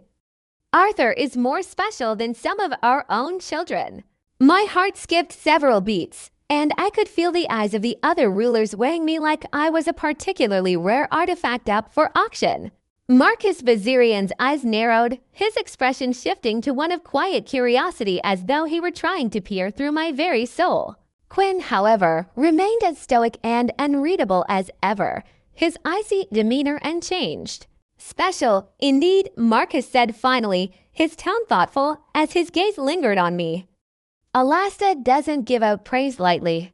I managed a respectful nod. "I'm honored by your words, your majesty, but I still have a long way to go." "Humility is good," Quinn finally spoke, his voice as precise and cold as his movements. "But don't let it snuff out your ambition." "Wise words," Arden agreed, nodding. "Ambition tempered with humility can take you far." "I'll be keeping an eye on you, Arthur." He gave my shoulder a squeeze before turning back to the rest of the room. The other rulers followed suit, joining the party as seamlessly as if they weren't the most intimidating group of individuals I'd ever encountered. "Humans truly are terrifying," Luna whispered in my mind, her voice tinged with something between admiration and unease. For so many of them to have reached radiant rank after Julius paved the way, it's remarkable. "How do they compare to Julius?" I asked, unable to resist the question. My curiosity about the legendary founder of the Slatemark Empire had only grown since Luna had become my companion. "They wouldn't stand a chance," she said simply. "Even united, they could not bring him down. Julius was high radiant rank." "They are not." Her words left a heavy weight in my chest as I tried to imagine a power so vast that even these titans couldn't hope to challenge it. Julius Sleepmark's name had become the stuff of myth, but hearing Luna's first-hand account only made his legend seem more impossibly distant. Arthur, Rachel's voice pulled me back to the present, her gentle tone cutting through the storm of my thoughts. She stood beside me, her golden hair glowing softly under the chandelier's light. "Are you okay? You looked a bit lost." I smiled at her, shaking off the weight of Luna's revelations. "Just thinking about the future," I said. Rachel nodded, her smile warm and understanding. "Well, it's almost a new year. Anything's possible, right?" "Right," I agreed, feeling a small spark of determination reignite within me. Anything's possible. As the party continued, the tension in the room began to ease, replaced by laughter, chatter, and the occasional debate among the students and their parents. But in the back of my mind, Luna's words lingered. Julius, the wall, the radiant trank, these were all challenges far beyond my reach now. For now, all I could do was focus on building my foundation. The rest would come in time. Chapter 98, New Year's Party 6. The countdown began, and the entire room seemed to pulse with an electric energy. The holographic clock projected onto the grand vaulted ceiling ticked away the final seconds of 2042. 10:09, the anticipation was palpable. Around me, the class of students were abuzz with excitement, their faces illuminated by the shimmering lights that decorated the Creighton estate. For a moment, I let myself relax, watching the kaleidoscope of emotions on everyone's faces. Ian was grinning like a fool, mocktail in hand, while his father, Marcus, was engaged in a lively conversation with Elasta Creighton. Rachel stood nearby, her golden hair practically glowing under the lights, chatting animatedly with Aria. Cecilia was leaning against a marble pillar, one hand on her hip, smirking at some joke she had clearly made at Jin's expense. Lucifer, as always, stood tall, exuding an effortless charisma that seemed to draw everyone to him. Ren and Jin, on the other hand, were quieter, their expressions unreadable. And then there was Serafina, standing near one of the towering windows, the faint glow of the city lights behind her framing her in an almost ethereal silhouette. Her silver and black dress mirrored my own attire, but her gaze was far from me, focused on something beyond the room, beyond the celebrations. She always had that air about her, as though she was existing just a step ahead of everyone else, a step I couldn't yet reach. 7, 6, 5. I exhaled slowly, feeling a strange calm settle over me. This is the first time I've celebrated New Year's, I thought. The realization hit me harder than I expected. Back in my old life, New Year's was just another day, no parties, no friends, no family, just me, alone with a book or my thoughts. But here, in this strange, vibrant world I used to think of as fictional, I was surrounded by people who, for better or worse, cared enough to share this moment with me. And it wasn't bad, not bad at all. 4, 3. I glanced around the room again, catching Rachel's eye as she beamed at me, a smile so genuine it warmed even the coldest corners of my heart. Cecilia raised a glass in my direction, her smirk softening into something that almost looked like approval. Ian waved his drink at me with a wink, mouthing something that was likely both flattering and mildly ridiculous. 2, 1. Happy New Year! The room erupted in a chorus, holographic fireworks bursting across the ceiling in a dazzling display of light and color. I found myself grinning despite myself, turning first to Rachel, who was still glowing with excitement. I said, "Happy New Year, Rachel." Her smile widened, and she clasped her hands together, her golden mana sparkling faintly at her fingertips. "Happy New Year, Arthur. I hope this year brings you everything you deserve." Next was Cecilia, who sauntered over with her ever-present air of mischief. "Well, Arthur," she said, her crimson eyes glinting like embers, "Happy New Year. Try not to be too boring this year." "All right, I'll do my best," I replied dryly, earning a soft laugh from her. Ian was next, slapping me on the back with an energy that could have knocked over a lesser man. "Happy New Year, Arthur." Let's make this the year we finally see you beat Lucifer, eh? I chuckled. I'll try, Ian. Happy New Year to you too. Lucifer himself approached after, his green eyes gleaming with a calm confidence. Happy New Year, Arthur, he said simply, his voice carrying the weight of both respect and challenge. Happy New Year, Lucifer, I replied, meeting his gaze. For a moment, it felt like we were the only two people in the room, the unspoken rivalry between us crackling in the air like the fireworks above. As the others celebrated and mingled, I couldn't help but glance towards Serafina. She hadn't moved from her spot by the window, her silver hair catching the faint glow of the holographic lights. She didn't turn to look at me, but I knew she was aware of my gaze. She didn't wish me a happy new year, and I didn't approach her. Something told me that any words exchanged between us right now would feel hollow. Instead, I let the silence speak for itself. Underscore, the kings and emperor were seated around a table that, by all appearances, looked too simple for their stature.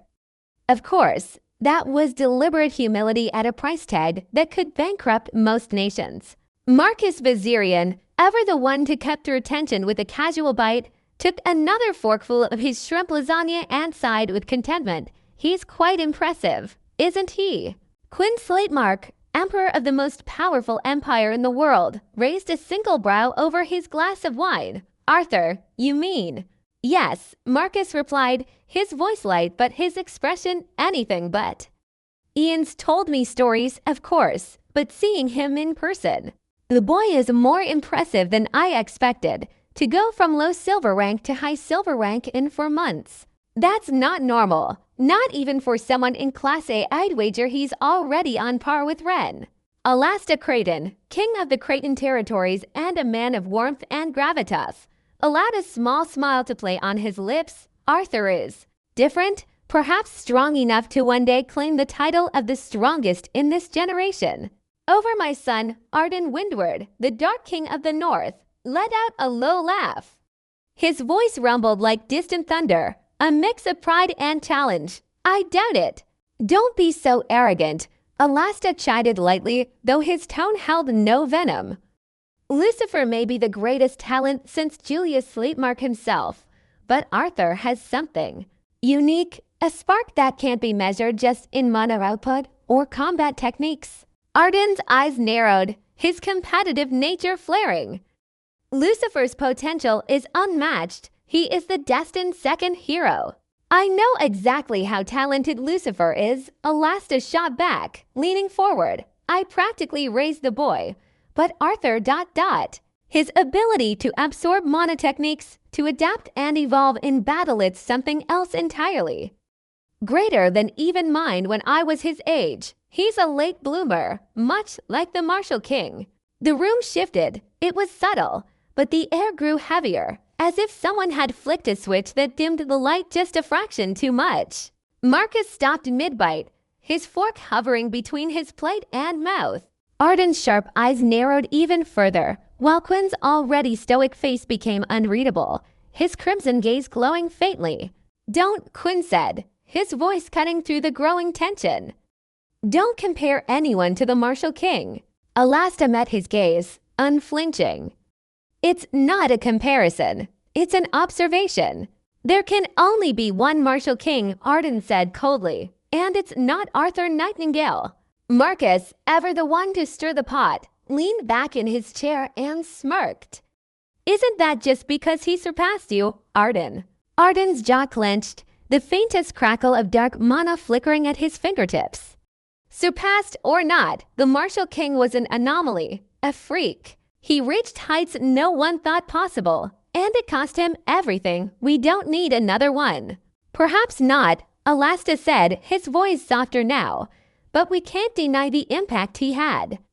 Without him, the war against the ogres and orcs would have been lost. That doesn't mean we want to see history repeat itself, Quinn interjected, his tone as cold and precise as the edge of a blade. Arthur is strong, yes.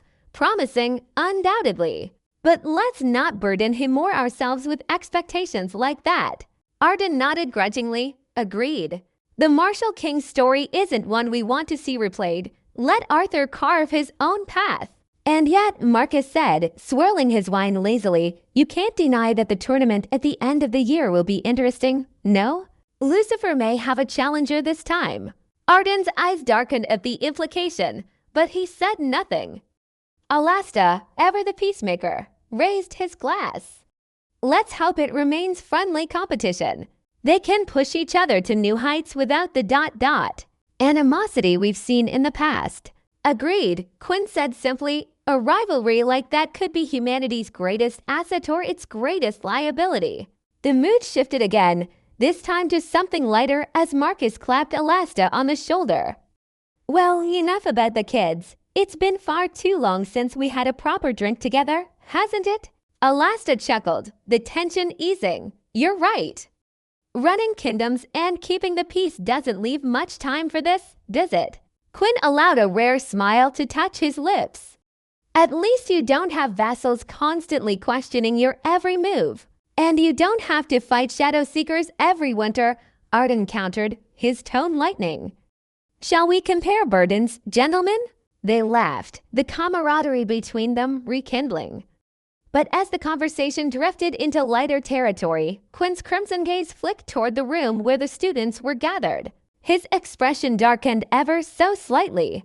What is it? Arden asked, noticing the shift. Quinn hesitated, then shook his head. It's nothing. Just ... Observing. Marcus raised an eyebrow, clearly unconvinced. Observing what? Quinn's voice was as smooth and enigmatic as ever. My daughter, Cecilia, she seems unusually interested in Arthur. The room fell quiet again, though this time it was a quieter sort of tension, one tinged with curiosity rather than unease. Cecilia, Marcus said, his surprise evident. Now that's unexpected.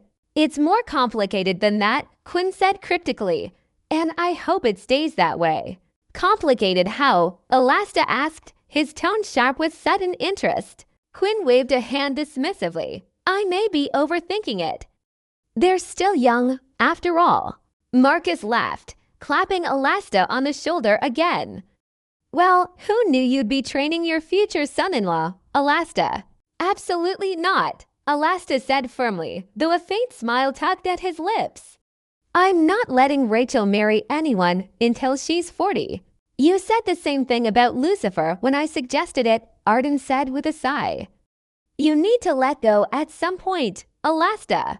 Alasta's smile faded slightly. It's not that simple. Still worried about Isolde, Marcus asked gently. Alasta nodded, his expression clouding. I wanted to believe she had her reasons for what she did, but after all this time, I can't. The room fell silent again, the weight of old wounds pressing down. Finally, Quinn broke the silence. Whatever her reasons, they don't matter now. Our focus must be on the future, on ensuring our children are ready for what's coming. Alasta nodded, his resolve hardening. You're right. Rachel deserves a future free from her mother's shadow, and we'll ensure she has it, Arden said firmly. All of them will. The four of them raised their glasses in unison, the unspoken promise hanging in the air.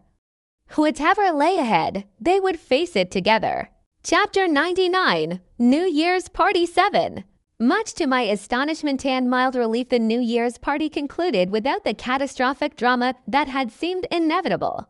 I had braced myself for chaos, particularly where Cecilia was concerned, but it appeared that the presence of her father had kept her schemes safely under wraps. Perhaps even Cecilia Slatemark had her limits. As the evening wound down and the opulence of the Creighton estate began to quiet, the guests, one by one, began preparing to leave. The parents, titans of their respective realms, made their final rounds, exchanging measured pleasantries and calculated farewells that seemed more like diplomatic negotiations than casual goodbyes. Marcus Bazirian approached me first, his golden eyes gleaming with what might have been amusement toward the subtle pressure of expectation.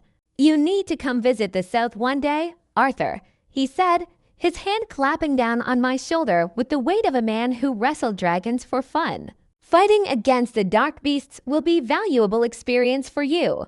"Thank you for the kind offer, King Marcus," I replied, bowing slightly. "I will certainly visit the Vizirian estate in the future." It wasn't just politeness, I meant it. After all, I would eventually need to meet Tiamat, the radiant dragon who protected the south.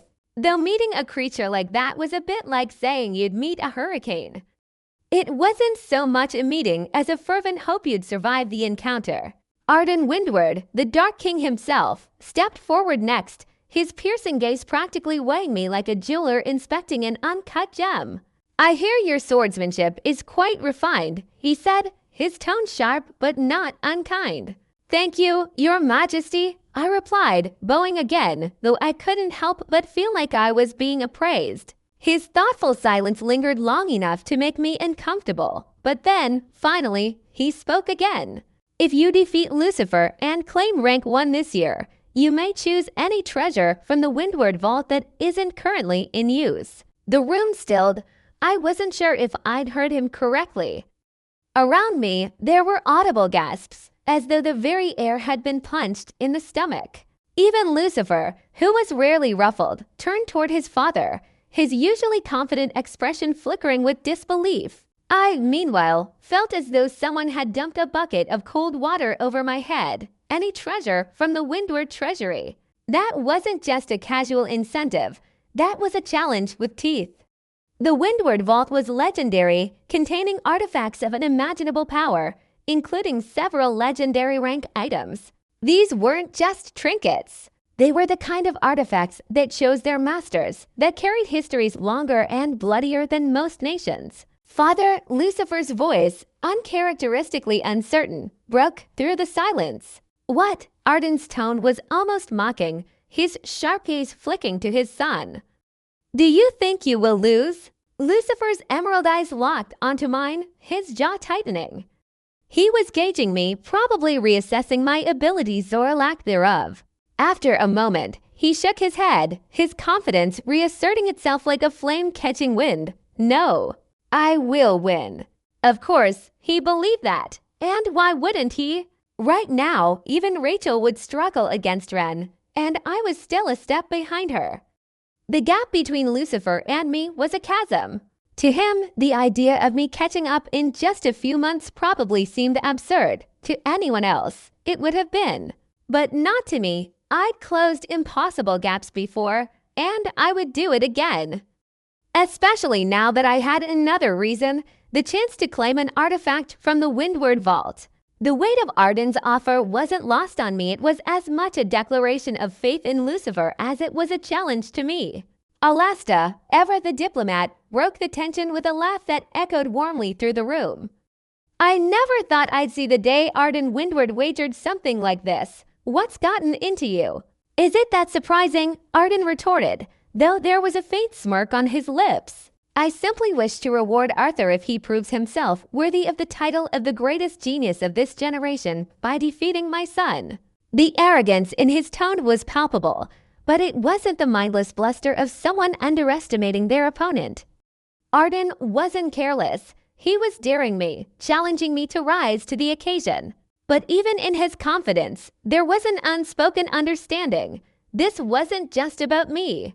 It was about Lucifer, too, pushing him further, harder, until he became something untouchable. The conversation shifted, but the weight of the challenge lingered.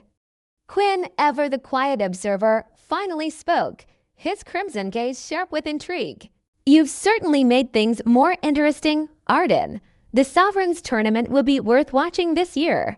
"I hope it remains a tournament and not something else entirely," Alasta muttered, his tone half joking but half serious. Quinn shrugged. "Friendly competition can be healthy, as long as it stays friendly." Marcus chuckled, though his golden eyes flicked to me with a glint of curiosity. "Friendly or not, I suspect Arthur will make the finals very interesting." It was only after the parents began departing that the atmosphere lightened again. Marcus bid me a farewell with another hearty pat on the shoulder, and Arden's parting words were a simple but pointed, "Don't disappoint." Cecilia gave me a lingering look before licking her lips in a way that made my skin crawl. That family truly had a knack for unsettling theatrics. Are you going to leave? Rachel asked as the last echoes of the party faded into the vast halls of the estate. It was just the three of us now, Rachel, Arya, and me. We've got tickets for the morning flight, I replied. So I suppose we can stay here tonight, right? Rachel's face lit up like the chandeliers above us. Of course. No hotel compares to this place. She wasn't wrong. The Creighton estate wasn't just luxury. It was an architectural declaration of dominance. The kind of place that could make even a 7-star hotel look like a quaint bed and breakfast in comparison. Well then, the ladies can get settled in, Alastas said with an easy smile, his tone still warm and welcoming. Meanwhile, Arthur, why don't we have a chat? Okay, Rachel chimed, her hand already tugging Arya's arm. Come on, Arya, let's get you settled. I watched them walk off, Rachel's golden hair swaying behind her, Arya's chatter a distant murmur. But as soon as they disappeared around the corner, Alastar's expression shifted. The warm fatherly exterior melted away, replaced by something cold and calculating. The temperature seemed to drop several degrees, the air around us suddenly heavier. His piercing blue eyes locked onto me, and I felt it a crushing, invisible weight that made the hairs on the back of my neck stand on end. How could I have forgotten, even for a second? The man standing before me wasn't just Rachel's father. He was one of the most powerful individuals on the planet, both in strength and influence, a low radiant rank archmage. A man who could obliterate me with less effort than it took to raise an eyebrow. Arthur, Alastas said as he began to walk, his steps echoing ominously through the empty hall. My daughter, Rachel, is a kind soul, but make no mistake, kindness is not the same as naivety. Rachel is far from naive. She sees people for what they truly are. Those she allows close to her, they're good people, no question. His gaze bore into me, and I felt like a bug pinned under a magnifying glass. And you, Arthur Nightingale, are a good man, talented, hardworking, smart. Kind, he paused, his voice carrying the faintest hint of amusement. Of course, I'm basing this assessment entirely on the fact that my daughter chose to get close to you. She has impeccable judgment. I didn't respond, sensing he wasn't finished. This wasn't a conversation. This was a verdict being delivered. I don't believe in rushing things, Alastas continued, his tone softening just a fraction. Rushing is idiotic. It leads to mistakes, and mistakes in our world are expensive. He exhaled slowly, his expression thoughtful. But I also don't believe in wasting time, so let's not dance around it. I'll make you an offer. He stopped walking, turning to face me fully. His eyes gleamed with a quiet intensity that made my stomach knot. Surpass Lucifer windward. The words hit me like a bolt of lightning. My mind stumbled over them, trying to make sense of what he just said. Surpass Lucifer. The same Lucifer windward who was widely acknowledged as the greatest genius humanity had seen since Emperor Julius. The same Lucifer who was practically Alastar's son, raised and mentored by him alongside Rachel. I started, but he cut me off with a raised hand. You're surprised, he said, his tone matter of fact. That's fair. I've been Lucifer's greatest supporter since the day I met him. I've taught him spells and techniques that even some of my own family haven't learned. I've defended him, trained him, raised him, and yet he paused, his expression darkening. Lucifer Windward is not the person who should be the second hero. The weight of his words settled heavily in the air. My breath caught in my throat. The second hero, the title wasn't just symbolic. It was a prophecy, a destiny that loomed over our generation like an unscalable mountain. I don't blame him, Alastas continued, his voice quieter now, tinged with something that might have been regret. But he's warped, not irredeemably so, but enough that it worries me. He's capable, yes, unstoppably so, but my daughter, Rachel, she wouldn't be happy with him. I blinked, the full weight of his meaning hitting me. Was this about Rachel? I'm not asking for miracles, Alastas said, his tone sharp again. I'm asking for you to surpass him, and I will help you. As long as you show me you're willing to climb that mountain. But why? The words slipped out before I could stop them. Why me? Alastor's expression softened, just for a moment. Because I see in you what I once saw in myself, the drive to be more, to be better. And because Rachel sees something in you, I trust her judgment. I swallowed hard, the enormity of his words settling in my chest like a boulder. This wasn't just about power or rivalry. This was about legacy, about trust, about Rachel. Alastor straightened, his gaze unyielding. You don't have to answer me now, but think about it. Because if you accept, you'll have my full support. And if you don't, he trailed off, letting the unspoken implications hang in the air. I nodded, my throat dry. I'll think about it. Good, his tone lightened, the warmth returning to his eyes. Now get some rest. Tomorrow is a new day, Arthur. And if you're serious about this, it's going to be a long road. As he walked away, the weight of his presence lifted, leaving me alone in the quiet hall. My thoughts were a tangled mess, but one thing was clear. Alastor Creighton had just handed me a challenge that would define the rest of my life, and I couldn't refuse the offer. Chapter 100, New Year's Party 8. I stood there, staring at the empty hallway where Alastor Creighton had just walked away, leaving behind a silence that weighed heavier than any words he'd spoken. My thoughts churned a roiling sea of uncertainty and disbelief. Of course, I knew what he was talking about. The novel had covered it all in painstaking detail. Yet this was a massive deviation, a crack in the story's foundation, one I wasn't sure I could mend or navigate. Lucifer Windward, the name alone carried enough weight to crush mountains. He was hope personified, the beacon of humanity's future, the second hero. The first hero, Liam Kagyu, was the legend who had saved the world from the calamity the Heavenly Demon in 1888. He'd done the impossible, containing the Heavenly Demon's rampage within the eastern continent and striking him down. But even in his final moments, with his body failing and 3 days of life left, Liam Kagyu hadn't basked in his victory. Instead, he delivered a prophecy. An even greater danger loomed in the future, he'd said. A calamity that would dwarf even the Heavenly Demon, but it wouldn't arise in just any generation. It would be marked by the birth of an individual with Liam's exact talents. Someone who wouldn't become the hero, because someone even greater would be needed. Not just high radiant rank like Liam Kagyu had been.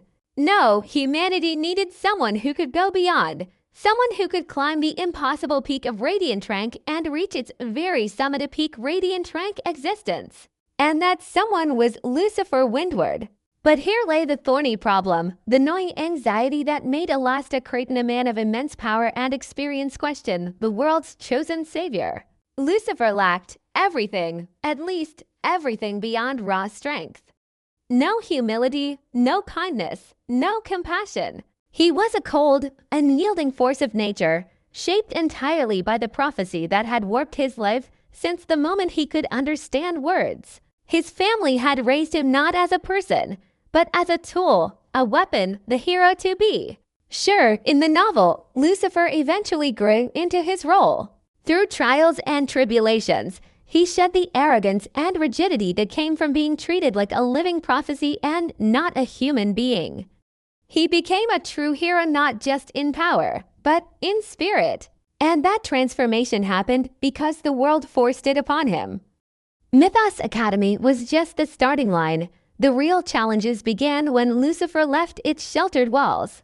Out there, in the cruel and indifferent world, he was no longer peerless. He faced enemies stronger and older than him, ones who forced him to evolve, to dig deeper than his strength and find the qualities that made a hero more than just their might. But here, in this moment, I understood why Alastor doubted. He didn't want Rachel tethered to someone who was all power and no heart. And somehow, he thought I could be an alternative. Me, Arthur Nightingale, the transmigrated extra who wasn't even supposed to matter. Could I be the second hero? Could I take on the weight of humanity's future and rise to the occasion, surpassing not only Lucifer but the expectations of an entire world? No chance. I wasn't being humble. I was being honest. Arthur Nightingale was very talented, yes. Hardworking, yes. And clever, undeniably clever. But surpassing Lucifer Windward, that was like asking a candle to outshine the sun. There was a fundamental, unbridgeable gap between us. A chasm carved not just by power, but by destiny itself. Lucifer's soul was different. It was unique in a way mine could never be. He could hold two gifts too. One was already unparalleled, and his second, it hadn't even awakened yet. When it did, his strength would transcend anything I could hope to match. Meanwhile, I had one gift, just one, lucid harmony. It was powerful, sure. Enough to make me a threat, enough to make me stand out. But against the combined might of Lucifer's two gifts, it might as well have been a drop of water in an ocean. For now, I could surpass him. His potential was bottlenecked because he had rushed to White Rank too quickly, leaving gaps in his foundation that I could exploit. But when his second gift awakened, when his full potential unlocked, the hierarchy would restore itself. The sun would rise again, and I would be back in the shadow where I belonged. Even now, the thought of defeating him felt absurd, but Alasta believed in me. He thought I could surpass the invincible Lucifer Windward, and that belief it weighed on me. It felt like being handed a sword too heavy to lift, much less swing. This world, after all, was a novel. A script where the characters played their parts, and Lucifer Windward was the main character, the protagonist, the one destined to win, because that's how stories worked. The hero was supposed to rise, and the others were supposed to fall in line. The thought lingered, uncomfortable and unwelcome. I sighed, running a hand through my hair as I stared at the empty hallway. Alastair's challenge wasn't just about strength. It was about belief, belief in myself, belief in this world. And right now, I wasn't sure I had it. I headed toward Rachel's room, where she'd taken Arya to get settled. The door was slightly ajar, and I could hear faint murmurs of conversation and laughter from within. My sister's voice was lively, bright as ever, probably regaling Rachel with some story that only Arya could make sound so overly dramatic and completely mundane at the same time. I knocked softly before pushing the door open. Mind if I join? Both heads turned toward me. Arya's face lit up immediately. Arthur, come on in. Rachel and I were just talking about how you're probably going to get lost without us around next semester. Rachel chuckled, though her gaze lingered on me longer than usual. There was something in her eyes, soft but searching. She seemed to sense the heaviness I carried, even though I tried to keep my face neutral. I stepped inside and leaned against the doorframe, arms crossed. I don't get lost. I strategically explore. Arya smirked. Sure, that's what we're calling it now. Rachel stood up then, brushing non-existent dust off her dress before walking over to me. Without saying a word, she wrapped her arms around me in a tight hug. It caught me off guard. Rachel wasn't the type to do something so forward, not with me, not in this way. I froze for a moment before awkwardly patting her back. What's this for? She pulled back slightly, her golden hair brushing my face, and looked up at me with that serene yet determined expression she always seemed to wear. Don't give up, Arthur. The simplicity of her words struck me. They weren't accompanied by any grand explanation or reassurance, but the conviction in her voice was unshakable. It was as though she'd looked straight through me, past every doubt and every wall I'd built, and found the part of me that was faltering. I opened my mouth to say something, anything, but no words came. What could I even say? That I didn't plan to give up. That I wasn't sure if I even could. She smiled then, as if understanding my silence.